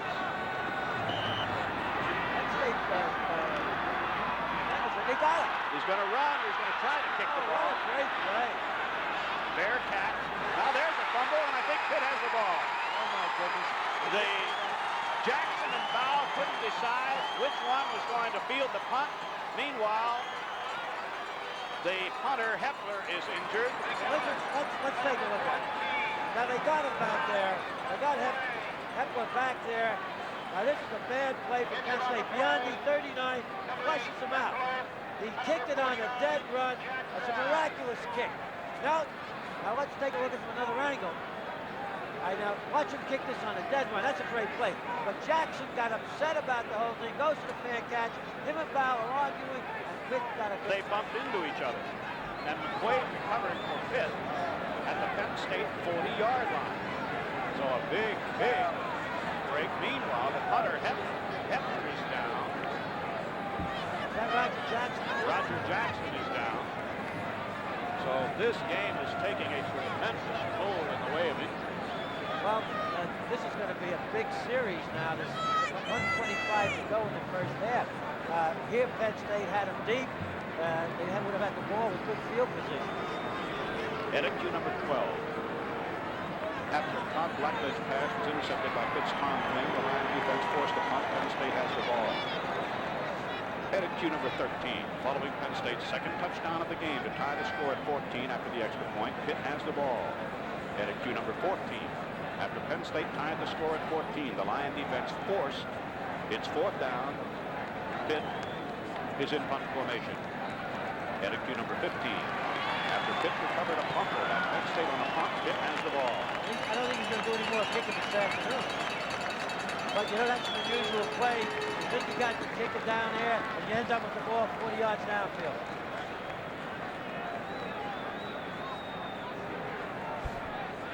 I know. To be a good kicker back there, you must have protection. They have a blocker there that's waiting for the first man that comes through. That's number 14. Let's take a look at him. He misses. That's beyond the 39. Comes in the gap. He lets him go. Now this flushes Hepler out, but he does a miraculous job of kicking that ball. That's how he got hurt, because Jackson come right down on his foot. Big series coming up. First down, Pitt at the Penn State 41-yard line. 1:25 left in the first half. 14-14. Incidentally, Roger Jackson is just momentarily shaken up. He's in the line. This is his big series. Marino, great protection. This is Wallace. First down, Penn State 22-yard line. He split that double coverage. That was a real bad break for Penn State. First down, Pitt at the Penn State 22.5-yard line. Pitt going without any huddles. They have to beat the clock here. Just over a minute left in the first half. Three-man rush, all the time in the world, and Thomas falls down at the 15-yard line, but he gains almost 8 yards. Well, I think now would be the time that if you got it to come with a blitz. Second down, 3. Thomas, first and goal to go.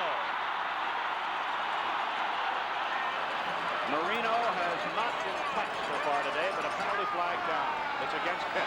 Okay, but Ray, what they got to do, another thing is Penn State defensive people who are playing these especially playing the slot man. You got to get it right in his face. They're giving him too much room to hit that quick dump. Now look where the coverage is. You got to get right up in his face and force him to the inside so he doesn't have a clear route. A penalty against Pitt stops the clock. 47 seconds left. All the way back to the 28-yard line of Penn State. A break for Penn State. Here's the referee. Personal foul. Offense. Second down. Well, Penn State had a bad break on that punt situation, and now Pitt gets a bad break. There's 47 seconds to go. Pitt has asked for a timeout. When play resumes, it will be a second down and about 15 at the Penn State 28-yard line. Marino has been huddling with the Pitt offensive coaches. Parlavecchio, in fact, all of the Penn Staters are being called over to the sidelines now by Joe Paterno. Said, hey, let's get it all together. This is a reminder of Jerry Faust last week at Notre Dame. George, I've never seen your brother do this. Well, I think he's pointing out the importance of stopping him right here and to what to look for. I think, once again, I say, you know, relative to whatever the defense is, what they call on a line of scrimmage. That's Dave Hepler, the punter, being taken off the field. Yeah. But he did, as you said, a miraculous job of kicking that football. Hey, that might be the ball game. That was a tremendous exhibition from the ball. I'm sure what Joe said, play up tight, get up in their face a little bit, get up and see now what. Coming up a second and 15. All right, now they got their linebackers up a little tighter on their slot now. You can't give them too much room. They go to DeBartola. DeBartola, a big run, a fine run of almost 10 yards, and a fumble. Penn State player had the football. Was he down?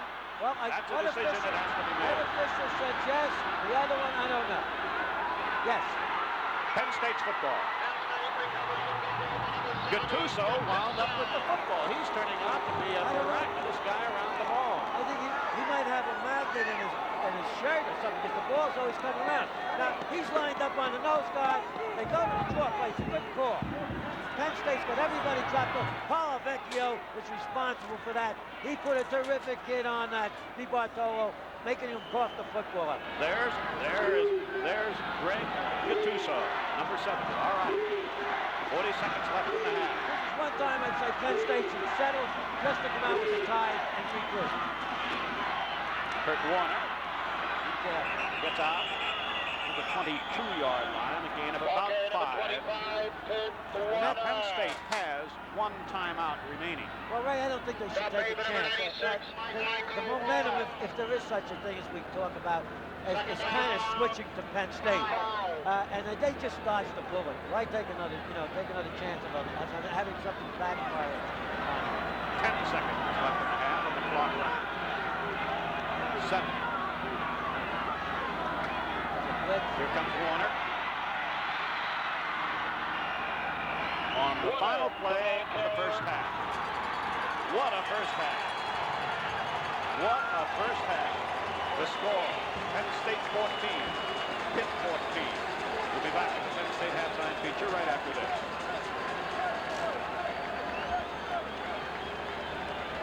There was no further scoring, and the half ended with the score. Penn State 14, Pitt 14. We'll be back with the Penn State halftime feature right after this.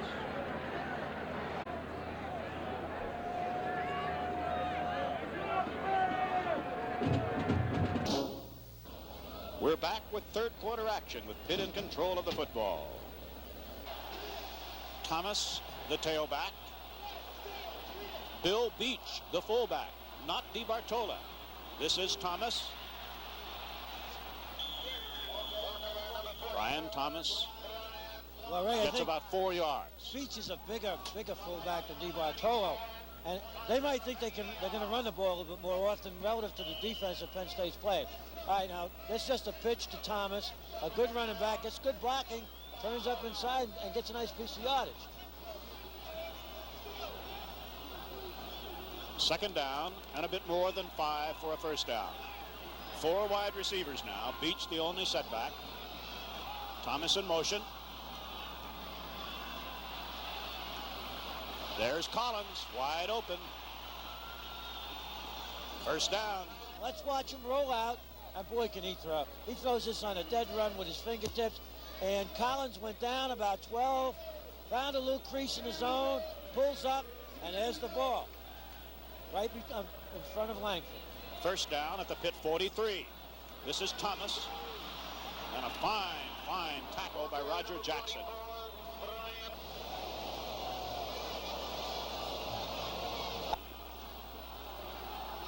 Beach, the fullback, 39. This is Beach. Oh, he fumble. Vecchio has it. Beach fumbled when hit. Well, he got stripped, Ray. Now, he's a bigger back, as I said. And they had the right play called. Penn State had the blitz on. It was the first blitz they had in the ball game. The defensive end, D'Amico, came in. He had the blitz on. He ran the other way, and he gets stripped. Now, let's watch this to the bottom of your screen. Here comes Matt Bradley, forces the play to the inside, and Jackson strips him. The ball's loose. Penn State recovers. Paulo Vecchio recovers. First down, Penn State at the Penn State 43-yard line. Meade and Warner are the running backs. Warner struggles for about a yard. That ever-tough Pitt defense led by linebacker Rick Cranick. I think you can see in this particular shot how they're keying Warner. See Cranick's 55. He floats right out with him. They force him back to the inside, and Sunseri finishes him off. No gain. Second down, 10. Jackson to the right, Garrity to the left. McCluskey is the tight end on the right side.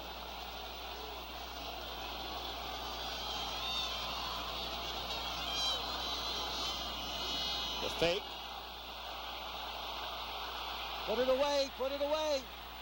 And a first down run to the Pitt 42-yard line by Todd Blackledge. And that's good quarterback. And he saw it. Pitt came with a three-man rush, and they get hurt with it this time. Now watch the three-man rushing for Pitt. Paluzzi in the 2 tackles. Blackledge has a lot of time. Paluzzi has a stun on, comes back up the middle, and he can run, this big fella. Should be putting the ball away right now. He does in his left hand. He makes a big first down. At the Pitt 42-yard line, first down, Penn State. Garrity and Jackson are off to the right. Here comes Jackson. Fake to Warner. This is for Jackson. What a move! Oh, a fantastic move. What a play! Now that's what he can do. Let's watch this. Now, but you gotta go deep. First down play. This time Penn State catches Pitt off guard on defense, and Todd Blackledge shows he can throw the football, especially long. Let's take a look at, they put Jackson in motion to the right of the screen. They clear out with the tight end cab. Jackson comes up the sideline. What's the move? 360-degree pivot, back to the inside, and he takes it in for a touchdown. I have not seen many receivers make a move like that. Franco tries for point number 21, and it's there. And for the first time today, after trailing 14-0, that young man's catch, Kenny Jackson out of South River, New Jersey, puts Penn State in the lead for the first time, and now 21-14 in favor of Penn State.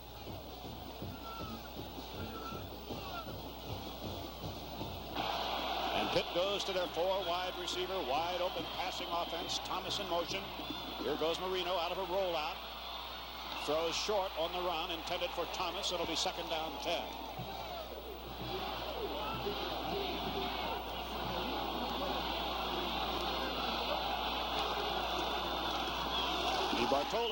DiBartola, nothing there at all, no gain. Well, if Penn State can stop him on this next play, force him to kick, then you really know the momentum has changed. Now, they went to DiBartola, hoping to catch Penn State in one of their passing defenses and find a big hole in there, but not this time. First hit was by Walker Lee Ashley. It is third down and about 11. It was a loss of a yard. 11 minutes left, third quarter. Penn State leading 21-14. Here comes D'Amico, I think. He's trying to disguise it. Here he comes. A quick pop over the middle and almost intercepted. And that was great. What happened, D'Amico came from the outside. Marino had to get rid of the ball. Fritz, number 61, knew D'Amico. This was a team defense. Let's watch this. This is team defense. Now, D'Amico's coming to the right of the screen. Marino feels the pressure, tries to dump it off quick. Fritz is coming from the other side, almost had the interception. Warner is the tailback. Mike Meade is the fullback. Penn State has not had much luck running so far today. Jackson goes in motion. There goes Warner. And very short yardage. He powers his way across the 45. Now let's see, instead of watching a run and play, watch Jackson. Well, you can't see him. It's just a little handoff to Warner, but they picked up Jackson man for man, one-on-one again, and I think he can get deep again. Gain 2 yards. Second and 8. Penn State 46-yard line. 10:20 to play, third quarter. Penn State leading 21-14.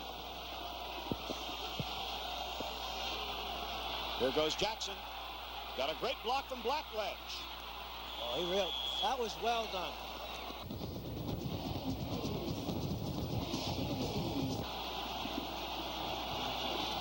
Blackledge gets the first down inside the 45.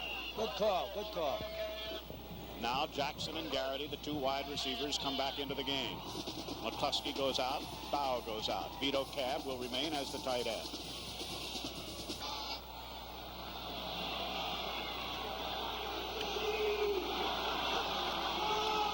Fake to Warner. This is Jackson wide open. Nobody there. Touchdown. What did I tell you? You can't cover him one-on-one. They did the same thing up the sidelines. And let's give credit to Todd Blackledge. There was a totally missed assignment. They've been picking him up man on man. Let's take a look at it here. All right. This is a little fake off Warner. Pump fake. Blackledge is coming up. Jackson's coming up the sideline. It's one-on-one. He gave a fake to the outside, lost the defender, and he can run away from people. And this is the first time they've really exploited. Franco will try for Penn State's 28th point. And he's on target again. So 28 unanswered points by Penn State. And Todd Blackledge can throw the ball pretty well, too. Now, this is a pressure ball game.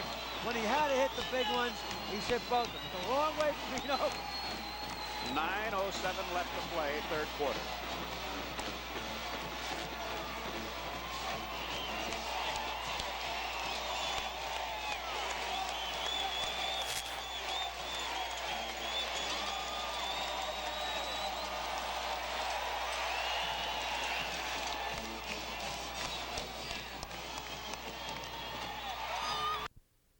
The right game. How you doing, George? Little Darrow? The threesome of Bailey, Lewis, and McIntyre deep. Franco gets it to Lewis. Fumbles the ball. He's going to run it out. Boy, there's a good run. Fortunate to get out that far. Tim Lewis runs it out to the 20. So now, do you think that Penn State's strategy might be, let's forget about the run, let's really go after it? Do you think so? There's still 9 minutes left in the third quarter, let alone the fourth quarter. That's still left. I think their defenses are working right now. I would stay with them. They use up as much time as they possibly can. Don't make any foolish mistakes. The 4 wide receiver formation, which throws Thomas, the running back, in the slot right.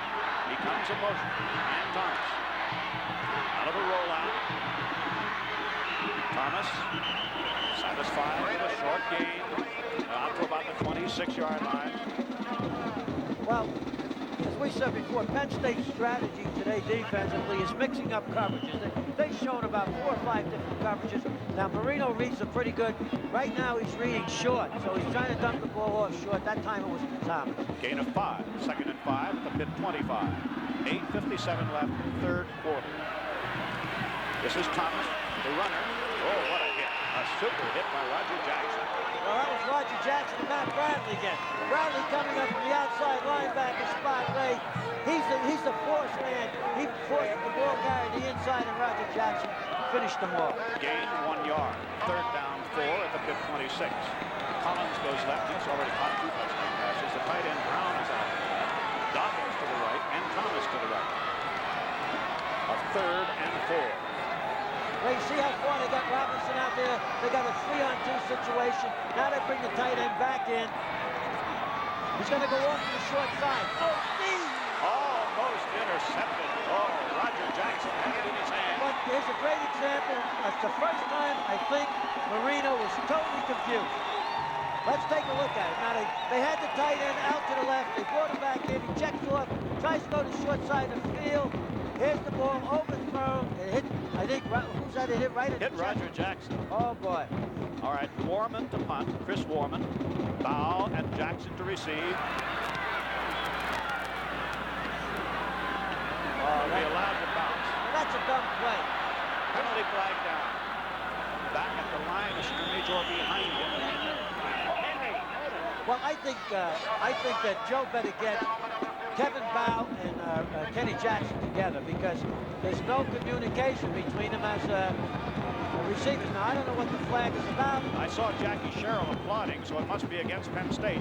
The Pitt offense is going back to the field. I think Penn State was offside. This will give Pitt an automatic first down.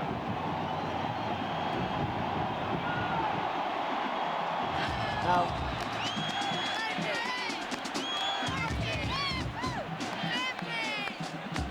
it was 4th and 4, so the 5-yard penalty would give him a first down. It'll give him a first down. I did not see it, but let's...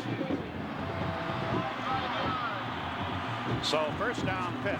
Here's the referee. Offsides, defense, first down, Pitt. So a mistake by Penn State, and Pitt has an automatic first down at the Pitt 31-yard line. Pitt punted, but Penn State was offside. So Pitt has a first down on that penalty, and here comes Brian Thomas. Short gain, hit out of bounds at around the 35-yard line. Stop made by number 61, Pitt. Gain of about 4 yards. It'll be 2nd and 6 Pitt at the Pitt 35-yard line. Less than 8 minutes to play in the third quarter. Penn State is leading 28-14. Collins goes left. Brown goes left. Thomas comes right. Dawkins comes right.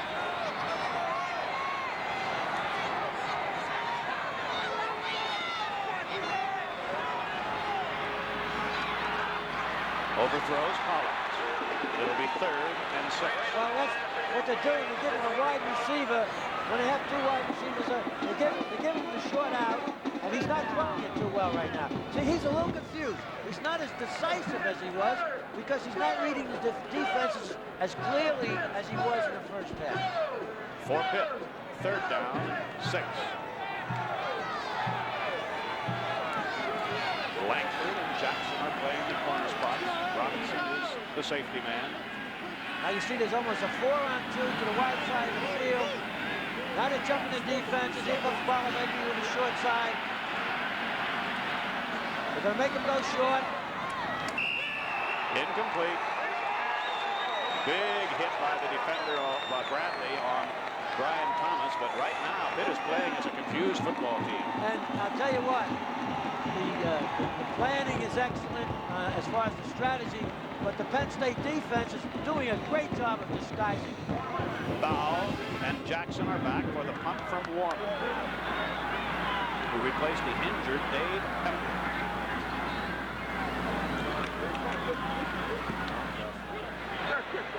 Fair catch. Jackson at the Penn State 31-yard line. Another flag down. I don't know what this is. A penalty flag down at the Penn State 43-yard line. And it's against Penn State. Again, that's a dead ball foul. In other words, the kick is made. That will mean that they keep possession of it. Here it is, the announcement.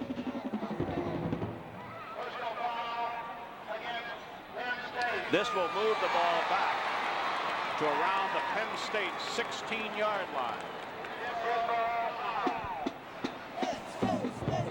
Well, if I was Joe Paterno, I would start getting my players together. You made a great comeback. You're in a little bit of command of the situation now. Don't make foolish errors like that. Referee Tom Thamert measures off the 15-yarder, so Penn State now back deep in Penn State territory. 7:43 to play, third quarter. Dead ball, personal foul, receiving team, 1st and 25. Pitt has just punted to Penn State. Penn State is guilty of a personal foul. Penn State has the ball at the Penn State 15-yard line. 7:43 left to play, third quarter. Jackson comes in motion. Here comes Warner. Got room. Good run. Warner has a first down at the 29-yard line. Well, you know, everything works together. Now when Jackson comes in motion, now the halfback loosens up a little bit. Let's see if we can take a look at it. Jackson is already past the tailback. Warner in motion. The corner loosens a little bit. He gets a great block from 81 McClaskey. Turns up inside, makes a good run. Incidentally, that was a 14-yard gain. It was 1st and 25. It is now 2nd and 11 at the Penn State 29.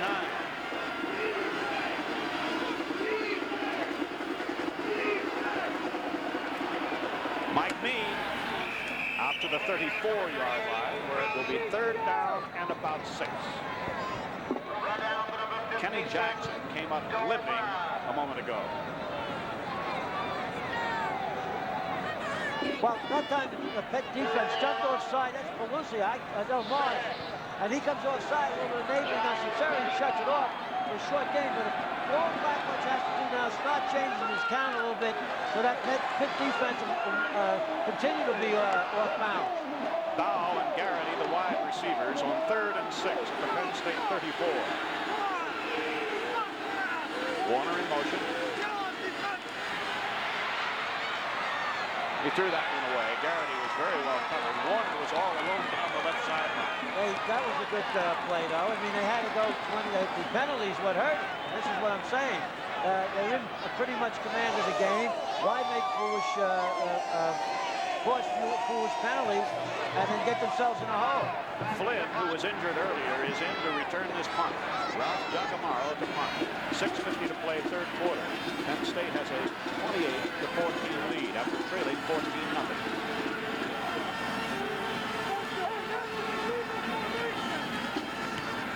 Oh, beautiful punt. Flynn all the way back inside the 20, back at the 15. Beyond these,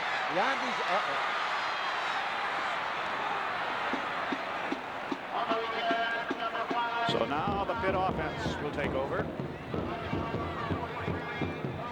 Headed cue number 21. Following Penn State's second touchdown in the second half, the Lion defense forced Pitt to punt again. Penn State has the ball. Headed cue number 22. After Penn State's touchdown and extra point to take a 28-14 lead, the teams exchange punts. Pitt has the ball. Pitt with a first down at the Pitt 23-yard line. 3 wide receivers now. The 2 running backs are in the usual T formation position. DeBartola bangs his way for pretty good yardage to the 29.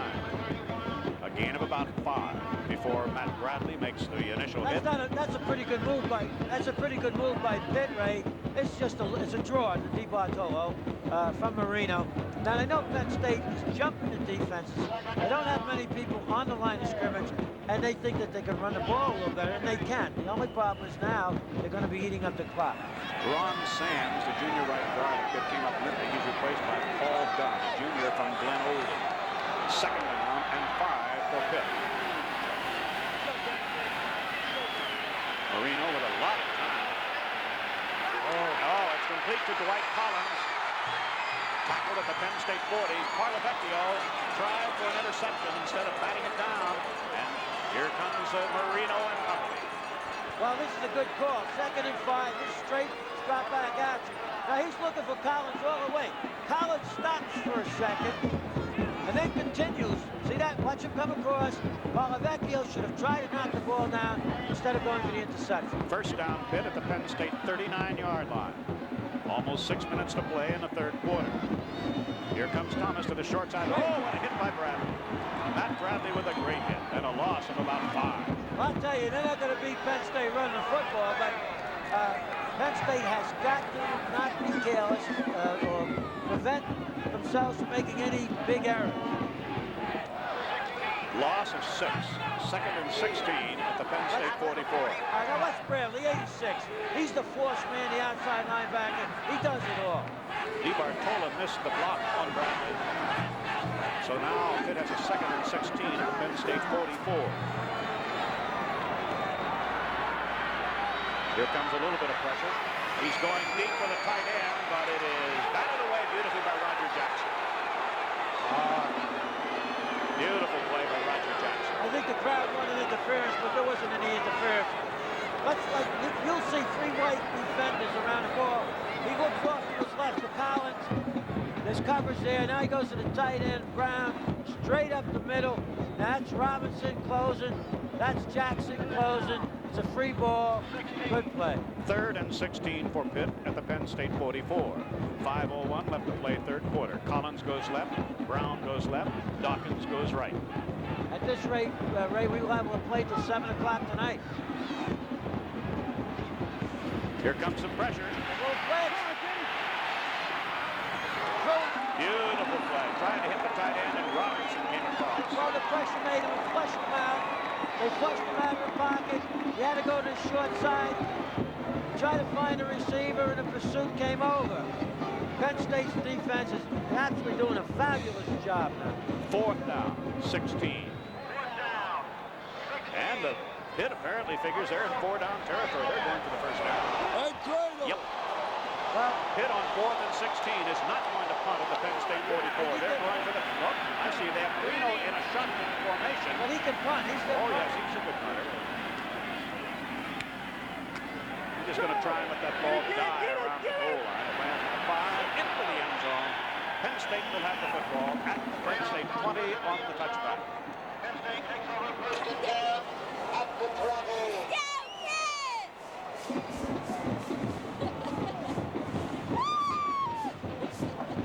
Penn State playing very much better defensively in the second half. In fact, the first quarter, looking back on it, it's hard to believe that Penn State is leading. Penn State didn't have a first down in the first half. We're trailing 14-0. Well, I've said it before, they make the best adjustments, I think, or as good adjustments as anybody in college football. So Warner and Meade are the runners behind Blackbelt. Warner gets 4 yards before linebacker Rick Cranick from Phoenixville, Pennsylvania, made the tackle. That was a counter play, look cross-buck action, but what's good to see is that he's digging. That hamstring muscle can't be bothering too much. You get a great turn-in block from his left tackle. I think it was Billy Kahn. Now he's digging though, and he's going to get better as the game goes on. Gain of 3, 2nd and 7 at the Penn State 23-yard line.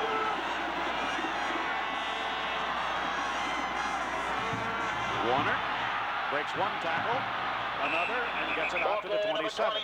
And that's the old Warner, Ray. That's vintage Warner. He's going to have a good fourth quarter. For Penn State, 3rd and 3.5. It's a draw play. Romano leads up, but he's hit behind the line of scrimmage. Great running. Brings it close to the first down. 3rd down, 3.5 for a first down. 3:40 left to play, 3rd quarter. 28-14, Penn State leading.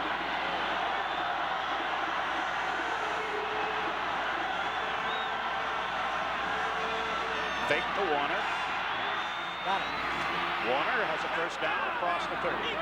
Not only that, Ray, that because of Kenny Jackson's 2 touchdowns, the cornerback over there is so far off him, they can hit him on a quick out anytime they want. Now this is a well-conceived play. It's a little fake. They don't know if he's going to run a pass. Now Warner will slide out into the flat to the short side of the field, just enough distance for the first down, and Woods puts him down. Penn State retains possession with 3:24 left to play in the 3rd quarter. Jackson is out. Bow and Garrity are now the wide receivers off to the right.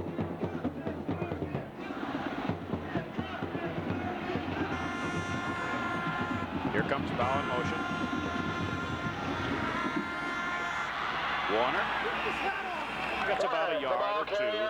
But of course now, with a 14-point lead, every running play, barring a penalty, going out of bounds, or a timeout, 30 seconds go off the clock. Yeah, but Ray, the worst thing that Penn State can do right now is to think only run, because they have a good passing plan that they're going with them.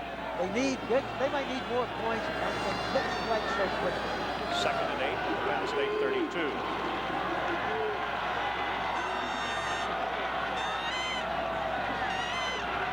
Mix up. Blackledge wound up with the football. He and Senseri mix it up a little bit. Flag on the play. Well, It was Blackledge. I'm going to pull one of my favoritism type of things. I don't know if they're going to call it the penalties against Penn State, but the personal foul should not be against Penn State if there's a personal foul. Illegal procedure. Let's see if we can see what happens now. Blackledge, they jump, the guards jump off. Munchak jumps off. Now watch, he takes a late hit here. Sinceri has him by the helmet, gives it a little extra twist with the face mask, and you know, that's a no-no. 2nd down, 13 at the Penn State 27. The penalty stopped the clock. Now it starts again. Romano getting ready for the snap to Blackledge. Here goes Warner to the outside. Beautiful defensive play by Rick Cranick, the linebacker. That was a great play, Ray. Number 55, Cranick. He flowed with Warner. He keyed him. He strung it out beautifully. This is great linebacker play. We're seeing Sinceri 66, but it's Cranick 55 sliding up on the line of scrimmage.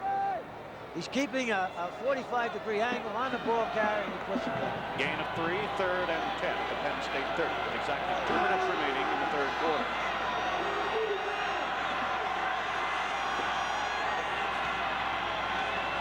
Here comes a blitz.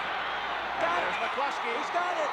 McCluskey is at the Penn State at the Pitt 40, the 30, 26-yard line. Blackledge did a super job as he beat the blitz. This is Todd Blackledge has we know him at his best. This is Todd Blackledge as he was against Miami. If we have this on replay, the blitz is coming. Now they bring the tight end. They bring McCloskey across left to right. It's beautifully done. Watch the big man, 6'6", stretch out, and watch him run. Gets a good block from the flanker. He's 6'6". Oh, Penn State's passing game is very well designed today. First down at the Pitt 26-yard line with a minute and a half remaining in the third quarter. Penn State leading 28-14. There goes Mike Meade for no more than about a yard. It'll be 2nd and 9 at the Pitt 25-yard line. It's very important here that Penn State get that ball close enough so that at least they get 3 points, because that's another score. Now this time they try to keep Pitt off balance by going to Meade, and they pull foul number 62 because the fullback has not carried the ball much there. But Sunseri made a fine play, gain of 1. 2nd and 9 at the Pitt 25. Seconds remaining only in the third quarter.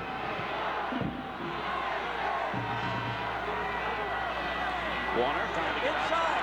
Makes his cut to the inside, and he's all the way down to around the 16-yard. He's close to the first down. About a yard.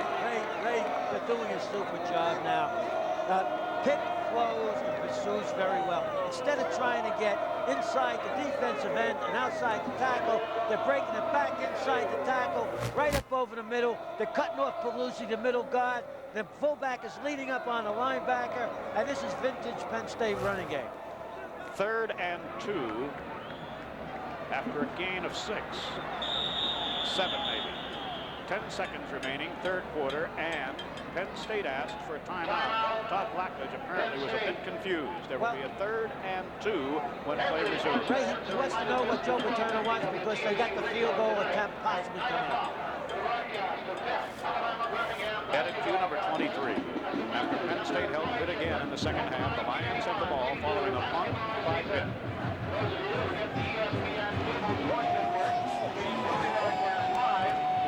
Penn State has had some time now to do a little planning in this timeout. 3rd and 2 at the Pitt 18. What do you think? Well, they want to make sure they run a play that puts the ball in position for the field goal. They want the first down, but they don't want to get the ball on an angle where they might miss the field goal, because now, if they get the field goal, they're up 31-14. The pressure's on Pitt. Pitt needs 3 scores to beat it.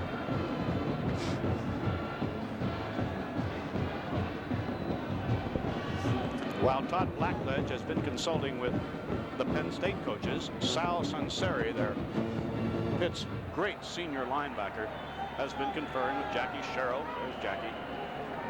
Well, he must have thermal underwear on. You can't look that warm on a day like this unless you do. All right, 3rd and 2. Penn State at the Pitt 18-yard line. Wide receiver set out either side.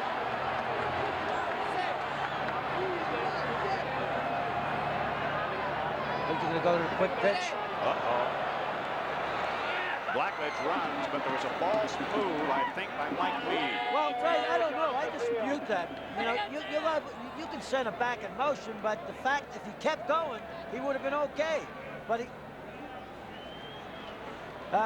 It's going to cost Penn State 5 yards. Well, now they have to be very selective. What they were going to do, I think I was right, they're going to run a quick pitch. Or they were going to run the quarterback draw again, which they ran for the touchdown. Now, Meade took a step. If he kept going, he would have been in motion, which is legal. But he came back.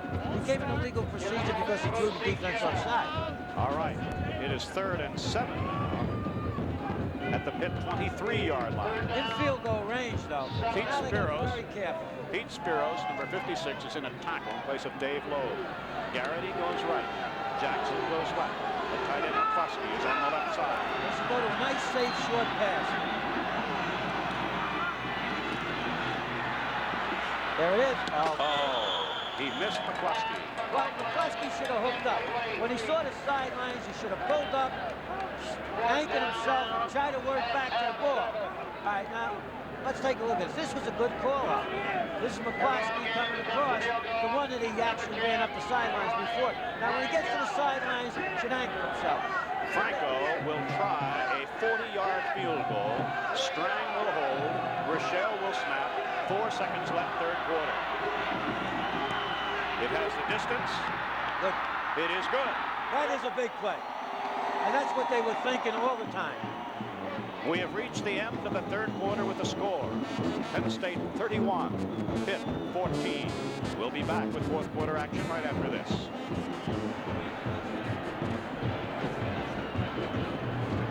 There was no further scoring, and the quarter ended with the score. Penn State 31, Pitt 14.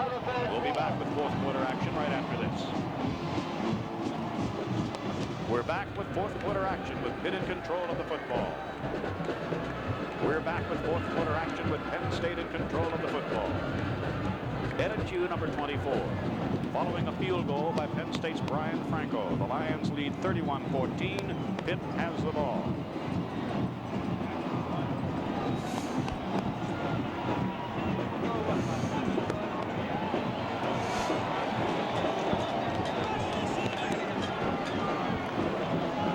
As we start the fourth quarter, it will be McIntyre, Lewis, and Bailey for the kickoff by Brian Franco. Let's see what Brian has done so far this year in the way of field goals. 14 out of 20 after that brief slump during the Miami game. Franco has missed but one extra point this season. 60,260 at Pitt Stadium today. And I guarantee you, thousands are standing. There just aren't that many seats.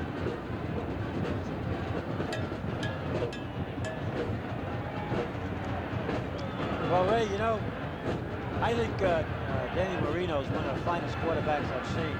But you know, we got to give a pat on the back to Todd Blackley, because he's 12 for 21, 2 TDs for 262 yards, and he started late. Marino's been throwing the whole game. He's 17 for 32, 241 yards and 2 TDs. And you know, we've said it so many times, and Todd Blackledge, you know, like he did with Miami, he's got the big arm. You cut him loose. They got some receivers. You get the running game going with it, and they're really a tough team when they do that. Pitt, coming into this game, had given up an average per game passing 152 yards, which will give you an idea how good the Penn State passing attack has been today as quarterback and thrown by Todd Blackledge. Only 9 points per ball game. Franco to Lewis at the Penn State at the Pitt 3. Short of the 20. Dan Biondi was the first to make contact. And so now this high-powered Pitt offense, which has averaged 410 yards a game, Pitt's offense, but have not been able to score since the first quarter. First down, Pitt at the Pitt 17-yard line. Marino to the air. That was a delayed blitz. Short gain. Dropped it. Brian Thomas made the grab, but a very short gain. Fritz made the tackle. Gain 4 yards. For the football aficionados out there, now watch 66 D'Amico coming from an end spot. They rush 3, he lays back, and then he comes late to break Marino's read down. Second down, 6. Out of bounds at the 24-yard line. It will be third down and 3 for Pitt. You just know that one of these times Marino is going to fake that short pass and try to go deep. I actually think he's a bit frustrated right now. Penn State's defensive team is disguising their defensive brilliantly. Joe Hines and Greg Gattuso are now the tackles for Penn State. DiBartola, oh, was he hit. My goodness, Ed Fritz made a super hit. And it was Ray, and they really... All right, now, this is, I wouldn't say it's guesswork, but watch Fritz come into that hole. Number 61 and stand up DiBartola. He knew DiBartola was going for the first down. penalty flag down. Warman was the punter, but a penalty flag, 2 flags are down. Pitt it's against Pitt. Now Penn State certainly will decline that penalty, and they're in excellent field position. Pitt, we understand, may have had too many men on the field. They didn't get.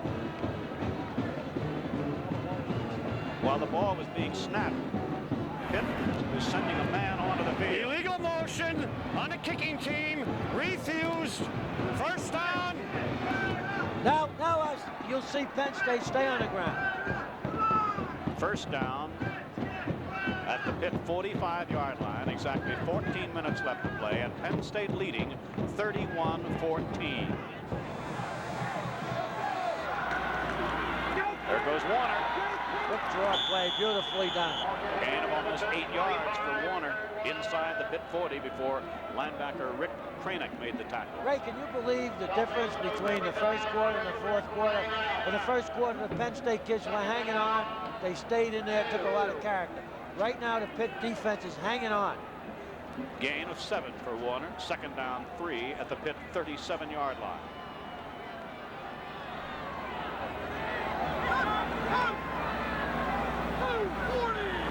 Bow in motion. Whoop. Tommy Barr, the fullback, lost his footing, and there is no gain on the play. Might have been a bit of a loss. So it's third and about 3. That was a little misdirection to the fullback. Barr loses his footing, put Bow in motion, tries to cut it back. He might have made it. Third down, almost 4 now at the Pitt 39-yard line. I would throw deep, Ray. I would try to get that ball to maybe Kevin Bow out in a single coverage on him. Oh, would I try to get the ball to Kevin Bow right now. But the other way. Big blitz that time by Pitt's number 52, J.C. Pelusi. Well, nobody's perfect. I think if he went to Kevin Bow the other side, had a little better chance at it. It was a quick out to Gary. It's a good ball. Going for the first down. So, Giacomo to punt. Flynn is back around the Pitt 10-yard line. Time left in this game, 12 minutes and 41 seconds. The number 1 ranked team in the country, the University of Pittsburgh, backs to the wall, trailing by 17. Well, down goes the kicker, running into the kicker, and Penn State will have the football. Well, Pelusi 52. This is what happens. This is the residue of frustration. He took a shot, took a gamble. He absolutely roughed the kicker, and Penn State will continue to hold on to the football. That will probably cost Pitt 4 or 5 minutes or more.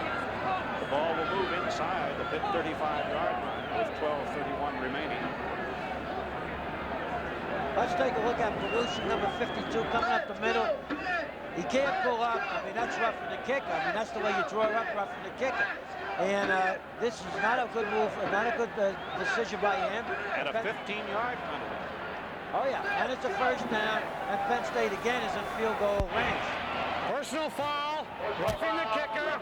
Defense. Automatic first down. At the Pitt 23-yard line. Penn State with a 17-point lead and a 1st and 10 with 12:31 left to play in the game. Barr and Warner are the setbacks. This is Warner. It's only about a yard. Sal Senseri led the defensive charge. Let's take a look at it now. Pelusi can't pull himself up. It was a bad decision on his part because it gives Penn State control of the football in a time when Pitt desperately needs it. No gain on that last play, 2nd and 10. But the clock continues to run. Warner. Ray, That's about 3 yards to the 21-yard line. Absolutely the best game plan Penn State has had all year. Now Blackledge is changing his count. He's giving him a staccato count. He's almost drawn Pitt offsides a couple of times. And, you know, this is really great. They got a great game plan going for today. 3rd down and 8 at the Pitt 22-yard line. Garrity goes left. Kenny Jackson, who has caught 2 touchdown passes today, is wide to the right. He just might go to him again.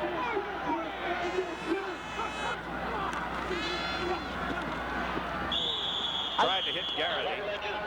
Oh, he had beat Dan down at the 5-yard line. Well, you know, it will come. He's a sophomore. Now, when he reads a double on one side, he automatically goes to the other side, not necessarily try to look for his tight end. And sometimes the double on the man he sees is not there. Brian Franco, with Doug Strang holding, will attempt the field goal of 38 yards with 11:16 left to play in the game.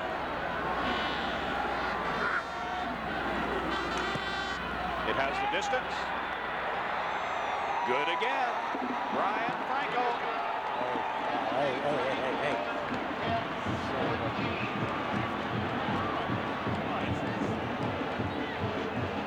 Brian Franco puts another 3 on the board. Now Penn State leads by 20 points.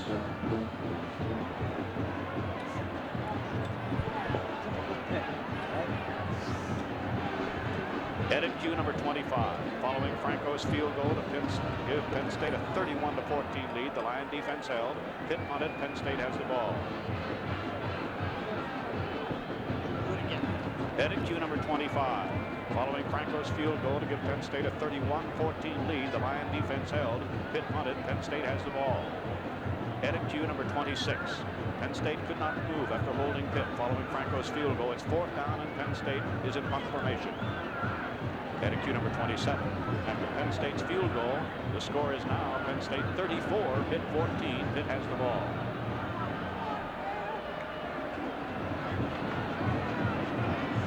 Brian Franco to kick off. Lewis in the middle, flanked by McIntyre on his right. Bailey on his left. 11:10 left to play in the game.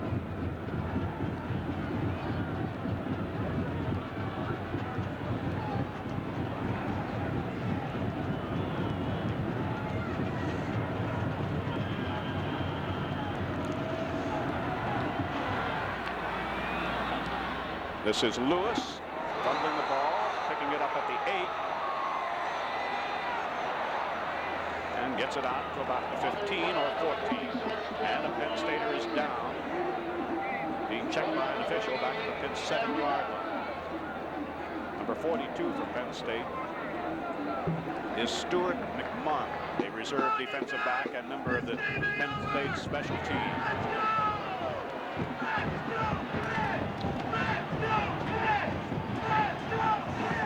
So Pitt must start from deep in Pitt territory at the Pitt 14-yard line with 11:04 left to play.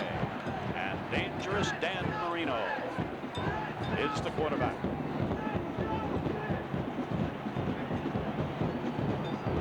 DeBartola and Brian Thomas, the running backs.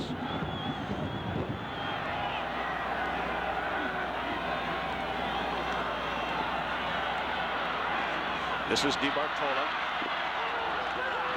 And a clip back at the 19-yard line. A clip by 44 Thomas. An official was right there. If you're going to do something like that, don't do it in front of the official. Let's look to the left of the screen. A little check off to DeBartolo, 31. Now Thomas is out there as the slot comes back in. Watch the clip right there. Good cutback by DeBartolo, and this puts Pitt back in a hole. Brian Thomas clipped Greg Gattuso in trying to aid his teammate DeBartola.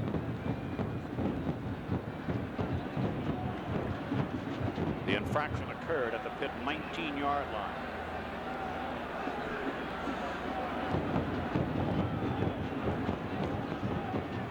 Ball goes back to the 14-yard line. Illegal use of the hands. We did not hear the explanation by the referee.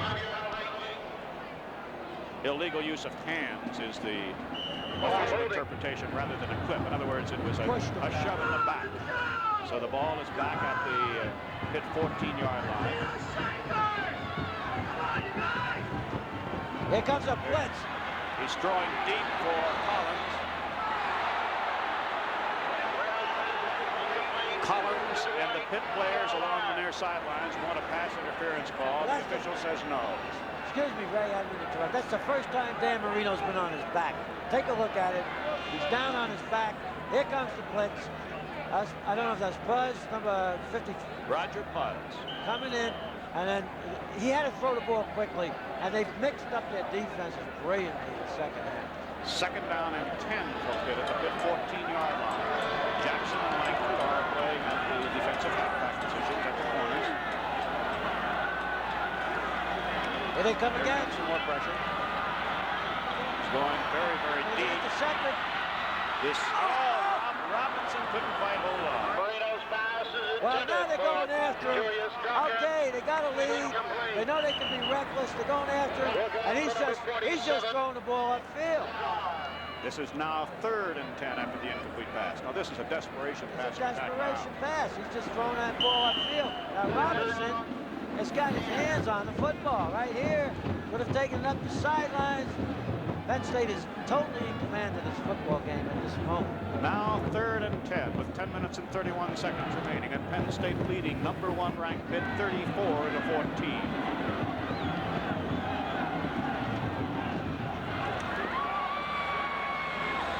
Collins could not hold on. What a difference between the 4th quarter and the 1st quarter when Pitt could do no wrong. And that young man, Dwight Collins, caught 2 touchdown passes.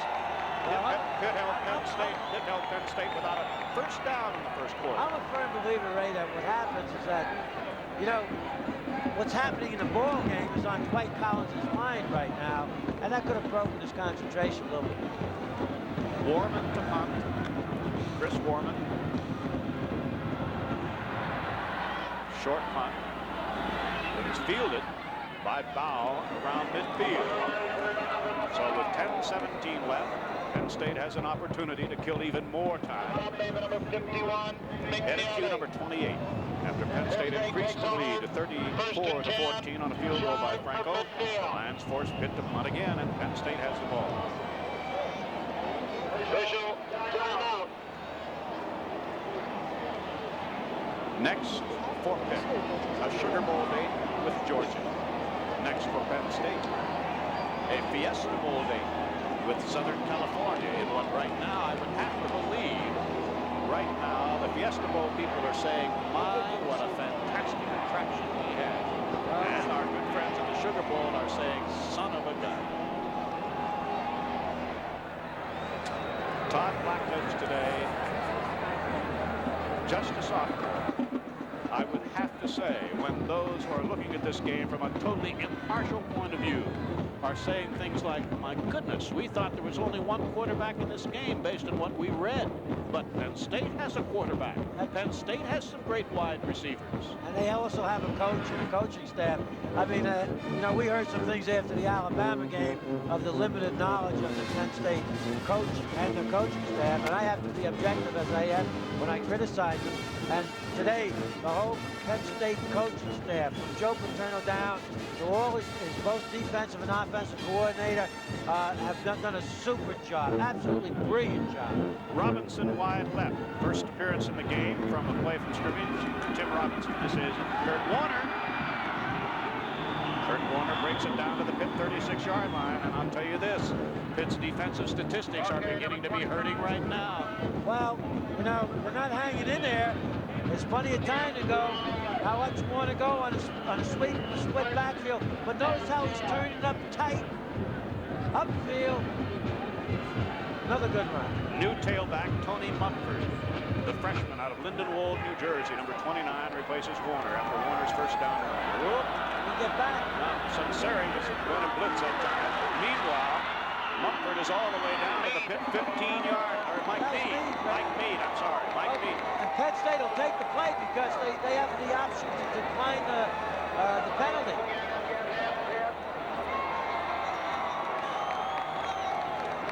I would say that Pitt is being taken to the woodshed right now, Ray Scott. First down, Penn State at the Pitt 16-yard line. The line is blocking great, but I mean, Penn State has got such tremendous impetus. This is what my daddy used to do to me when I was a bad boy. Bow goes left. Tim Robinson comes to the right. First down, Penn State at the Pitt 16-yard line. There goes Meade. Another big hole, and he's down to around the 9-yard line. And this is absolutely one of the great turnarounds when I think of that first quarter when Penn State could do nothing right. And and Pitt could do nothing wrong. And Pitt was leading 14-0. Penn State didn't have a first down, and here they are, Penn State with a 34-14 lead and on the verge of another score. Brute power right now, but what they did right, they didn't panic. They stayed with their game planning. This is a brilliant coach and a brilliant coaching staff. Second down, 4 for a first down at the Pitt 9. There goes Warner. Goodbye. He's down almost into the end zone, fumbles the ball, Touchdown. recovered. Touchdown. When they go right, they go right. Now, if Pitt's number 1, what does that put Penn State? Sean Farrell, Penn State's brilliant senior offensive guard. All right, Recovered the ball for the touchdown. because he's leading the play. It's a great run by Kurt Warner, who I said would get better in the fourth quarter. Makes that quick inside cut behind his fullback, gets it, fumbles the ball, goes into the end zone, and Sean Farrell out in front of the play gets himself a touchdown before he graduates, and that's probably appropriate. Warner has carried 21 times for 105 yards with limited play. And Brian Franco has a bit more icing on the cake, and Penn State is leading 41-14. And I promise I'm not going to say anything that I shouldn't say. Chet Parlavecchio and Sean Farrell racing along the sidelines.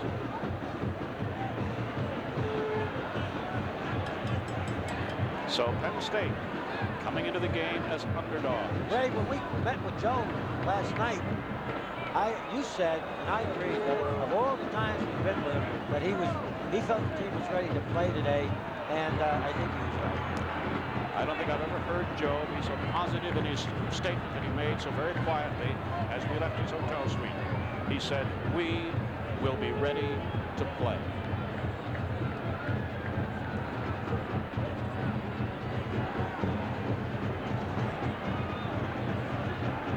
Headed cue number 29. After Penn State's Sean Farrell recovered a fumble in the end zone for a touchdown. Following an extra point by Franco, Penn State leads 41-14. Pitt has the ball.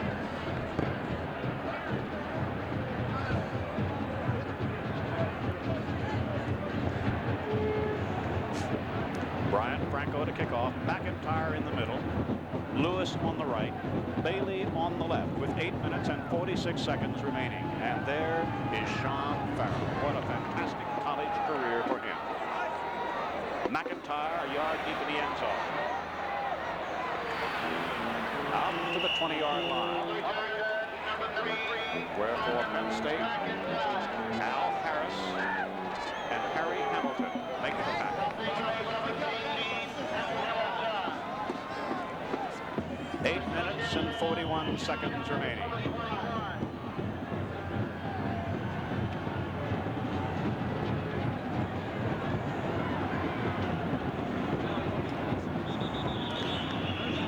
A penalty flag down.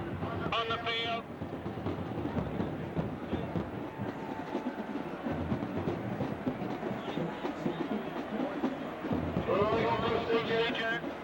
Against Pitt.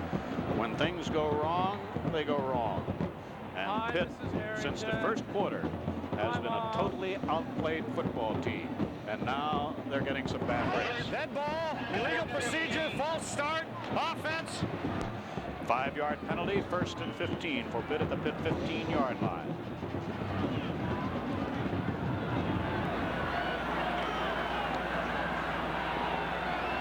DiBartola.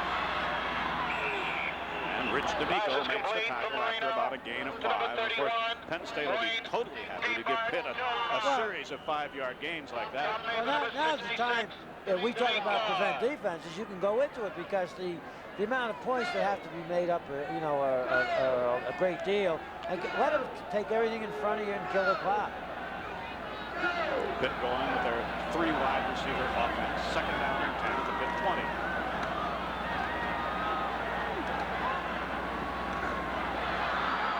Incomplete. But it was a great throw. He hit him right on the button. Marino's pass. That was Dwight Collins again, who caught the 2 touchdown passes in the first quarter. And Ray, this is the second play in a row, second pass in a row that Collins has dropped deep. And let's take a look at it. Hey, dropped it. Third down and 10 now for Pitt at the Pitt 20-yard line. Of course, the clock stops with every incomplete pass, so it's going to be a very long football game. Here comes Ashley after Marino. He escapes that rush. Intercepted. Wow. Matt Bradley, and I'll be very honest with you, the young man I just voted for as the defensive player of the game, Matt Bradley.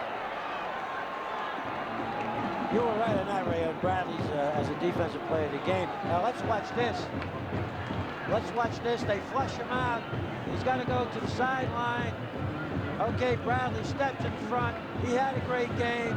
And this is kind of the icing on the cake for him. Matt Bradley, the Johnstown, Pennsylvania senior, concluding his brilliant career. In fact, Matt Bradley is the third Bradley brother to play at Penn State. This marks 11 consecutive years a Bradley has been in the football game from that Bradley family in Johnstown. Brother Tom is on the coaching staff now. That's exactly right. And, you know, it's a great pride to the coach to have a family that sends one brother after the other. It makes you feel that you did a pretty good job with the kids. Many substitutes in the game now. The quarterback is Frank Rocco. The left tackle is Jim Brown. The left guard is Dick McGinnis. The center is Mark Battaglia. We'll give other ones as we get an opportunity. Monroe is a flanker to the left. 2nd and 9. This is the freshman. This is Mumford. Inside the 25, the 24-yard line, where Dave Pizzoli makes a tackle. Ron Heller is now the tight end. I mean, there's a lot of popping still going on out there. And a Pitt player is down. This is a pitch sweep to Mumford. Tries to cut back against the grain. That was Flynn, number 5, come in and made a great tackle. Sal Senseri, Pitt's truly outstanding senior linebacker from Pittsburgh, from the city of Pittsburgh, was the player shaken up on that last play, and he will leave the game. Penn State will have a 3rd and 4 at the Pitt 24-yard line at the end of this timeout. Let's see if we can get the rest of those players who are getting an opportunity to play now for Penn State in the closing moments. 6 minutes, 59 seconds left as thousands of fans have now left Pitt Stadium, knowing that the #1 ranked team in the country, the Pitt Panthers, are no longer that, and that Penn State's ranking, I am certain, will increase. I just got hit by a helmet. We've had a bunch of fans here, and I'm not going to identify them as saying Pitt or Penn State, except some obviously very disgusted fans who are throwing all sorts of debris up into our booth. And I just got hit in the face with a helmet. Ray, you know, you can't blame any particular fan for this kind of rowdiness, but you know, when you're #1 and somebody comes and takes it to you real good, you got to have a little character, except for the fact that you can't win all the time. And I just hope you're okay because. Oh, I'm all right. I'm just sort of an individual that I would just give anything in the world to be able to confront the person who does something like that, and just to find out what they look like and what they think and so forth. I think they're probably trying to hit me, but Ron Rickens, our spotter, was almost hit on the head. I don't know whether a Coke a bottle was thrown at him, so it's not been the safest place to be today. 3rd and 4, Penn State at the Pitt 24-yard line. 6:59 left to play in the game. This is Mumford. He gets just about a yard, that's all. It'll be 4th down.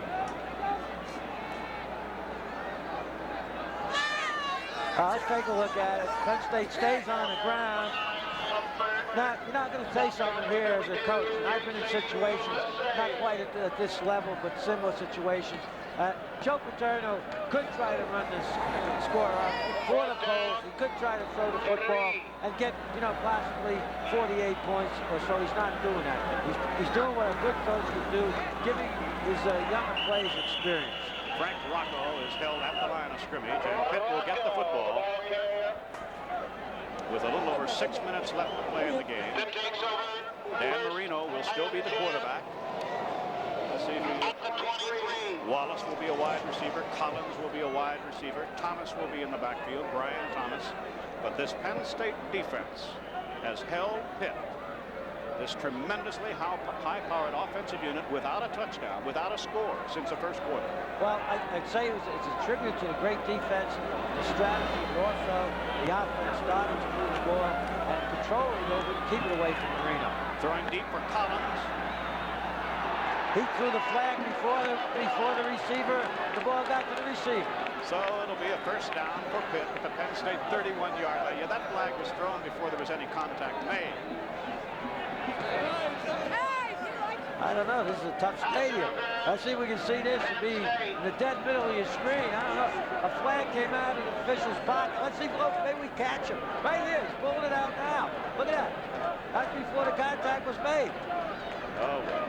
I'll tell you this, I'm standing up and watching the fans as much as I'm watching the players to try and protect myself against bottles and other debris that's been thrown our way. I feel like guy, you know, in the gallery, he's got his head stuck out, and you got to hit him 5 times, and he gets a prize. Pass complete to Collins at the Penn State 20-yard line.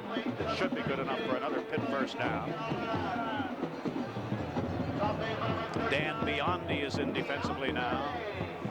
See if we can pick out some other Penn State players getting an opportunity to play who have not played very much this season. First down at the Penn State 20. Marino to the air. A lot of time. Incomplete. Oh, that was a great play. Intended for Wallace. Wallace curled in there. Somebody made a great Dan Biondi. What a hit he put on Wallace. Let's take a look at Wallace, 25.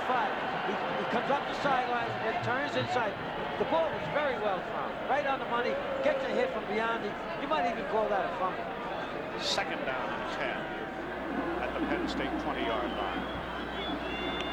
5 minutes and 54 seconds remaining as Penn State is on the verge of one of its greatest victories ever. Ray, I put this in the class of the victory over Texas in the Cotton Bowl. Out of bounds. He's trying to hit Barry Compton, the junior from Chalfont, Pennsylvania. It will be third down and 10. I make that statement about outstanding, convincing, whatever you want to call it, satisfying, rewarding, because it is against such an outstanding football team. It's not against a team that has not proven to be outstanding. This is against a team that everybody since about mid-season has said is the best in the country. All right, this is third and 10. This is an interception. Did he get by to that? Robinson. Gets to the outside. Oh, the foot race. One block. He's got to take Marino. He's got to go all the way. What a fitting in. Look at the Penn State football team.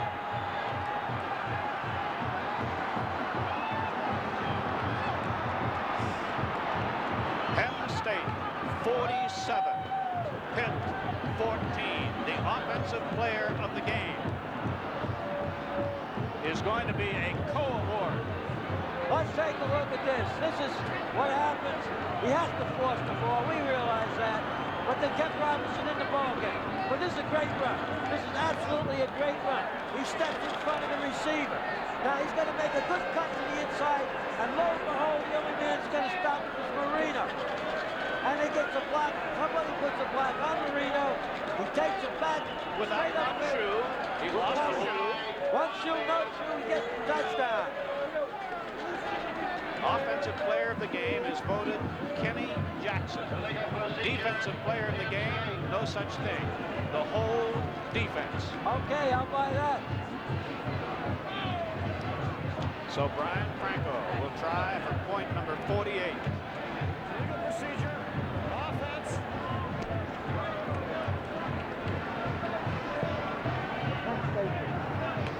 Brian Franco out of a stranglehold with 5.5 minutes left. And Franco is perfect. Penn State 48, Pitt 14.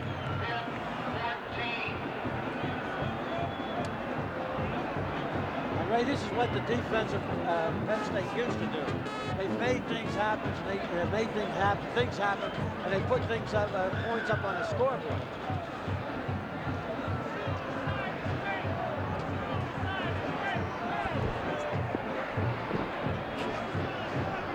You know, in the Fiesta Bowl, I hope that both Kurt Warner and Marcus Allen are healthy. Well, What a football game that could it'll be great.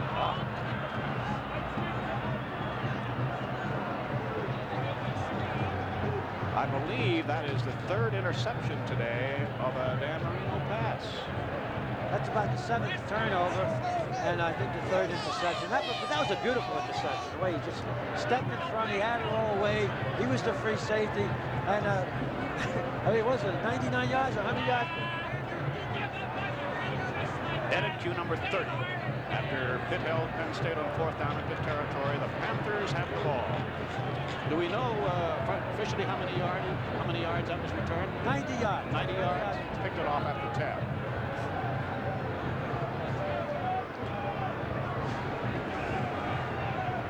Well, the Penn State band is waving hats, cheering wildly. Not a Penn State player, of course, is sitting down there all along the far sidelines. Franco kicks. McIntyre, Aldisert, a freshman from Pittsburgh. Frank Rocco, the Penn State quarterback, with 3 minutes left in the game. This is Tony Mumford. Out to about the 26-yard line. A tremendous offensive and defensive performance by Penn State, coupled with great play by their special teams. Now we're down to just 2.5 minutes remaining. Third down, 3. Rick Dukovich is in at free safety, a junior from Bethel Park for Pitt. Mumford nailed behind the line, and it'll be 4th down. Ball carrier was number 27. For Pitt, Bill Wallace will be back as a punt returner. Ralph Giacomarro will be the punter. Clock running, less than 2 minutes will remain when Rochelle snaps the ball to punter Ralph Giacomarro.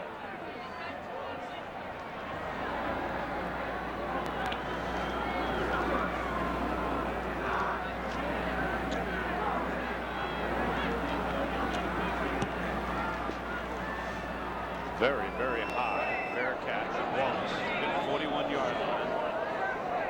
And again, the Dan Daniels-led Pitt offense. Beach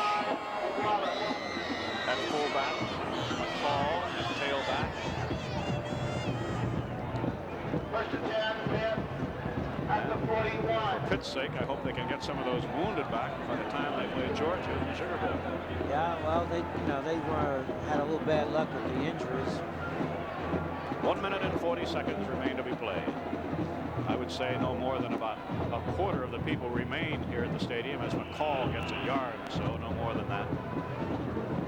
McCall, ball carrier. Brought out by number 98, TLA. But it'll be a very happy ride home They to might University Park for this Penn State football team. Might even carry Joe off the field. I think he deserves it today. He's not big for that, but I can tell you right now, I think this is as big a victory as he's ever had since beating Texas in the Cotton Bowl several years ago. This is Joe McCall. Ball carrier number 34, Joe McCall. Dave Opfer made that Ball tackle. carrier number 89. We're down now to just seconds remaining to be played. Number 67, Upwa.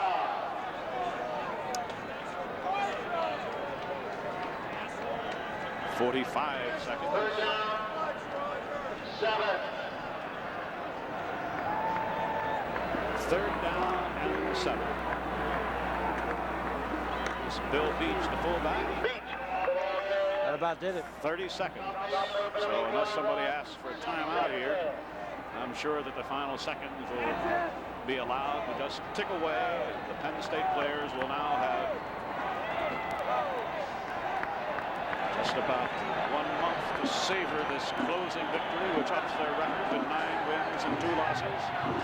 Pitt concludes with a 10-1 record. A remarkable season for the Pitt Panthers, despite what is, of course, a very frustrating, shock, one-sided defeat at the hands of their longtime rivals from The other end of the turnpike, as some would say. The game has ended with the final score. Penn State 48, Pitt 14. We'll be back with the players of the game and the Player of the Year award right after this. There was no further scoring, and the game ended with the score: Penn State 48, Pitt 14. We'll be back with the players of the game and the Player of the Year award right after this.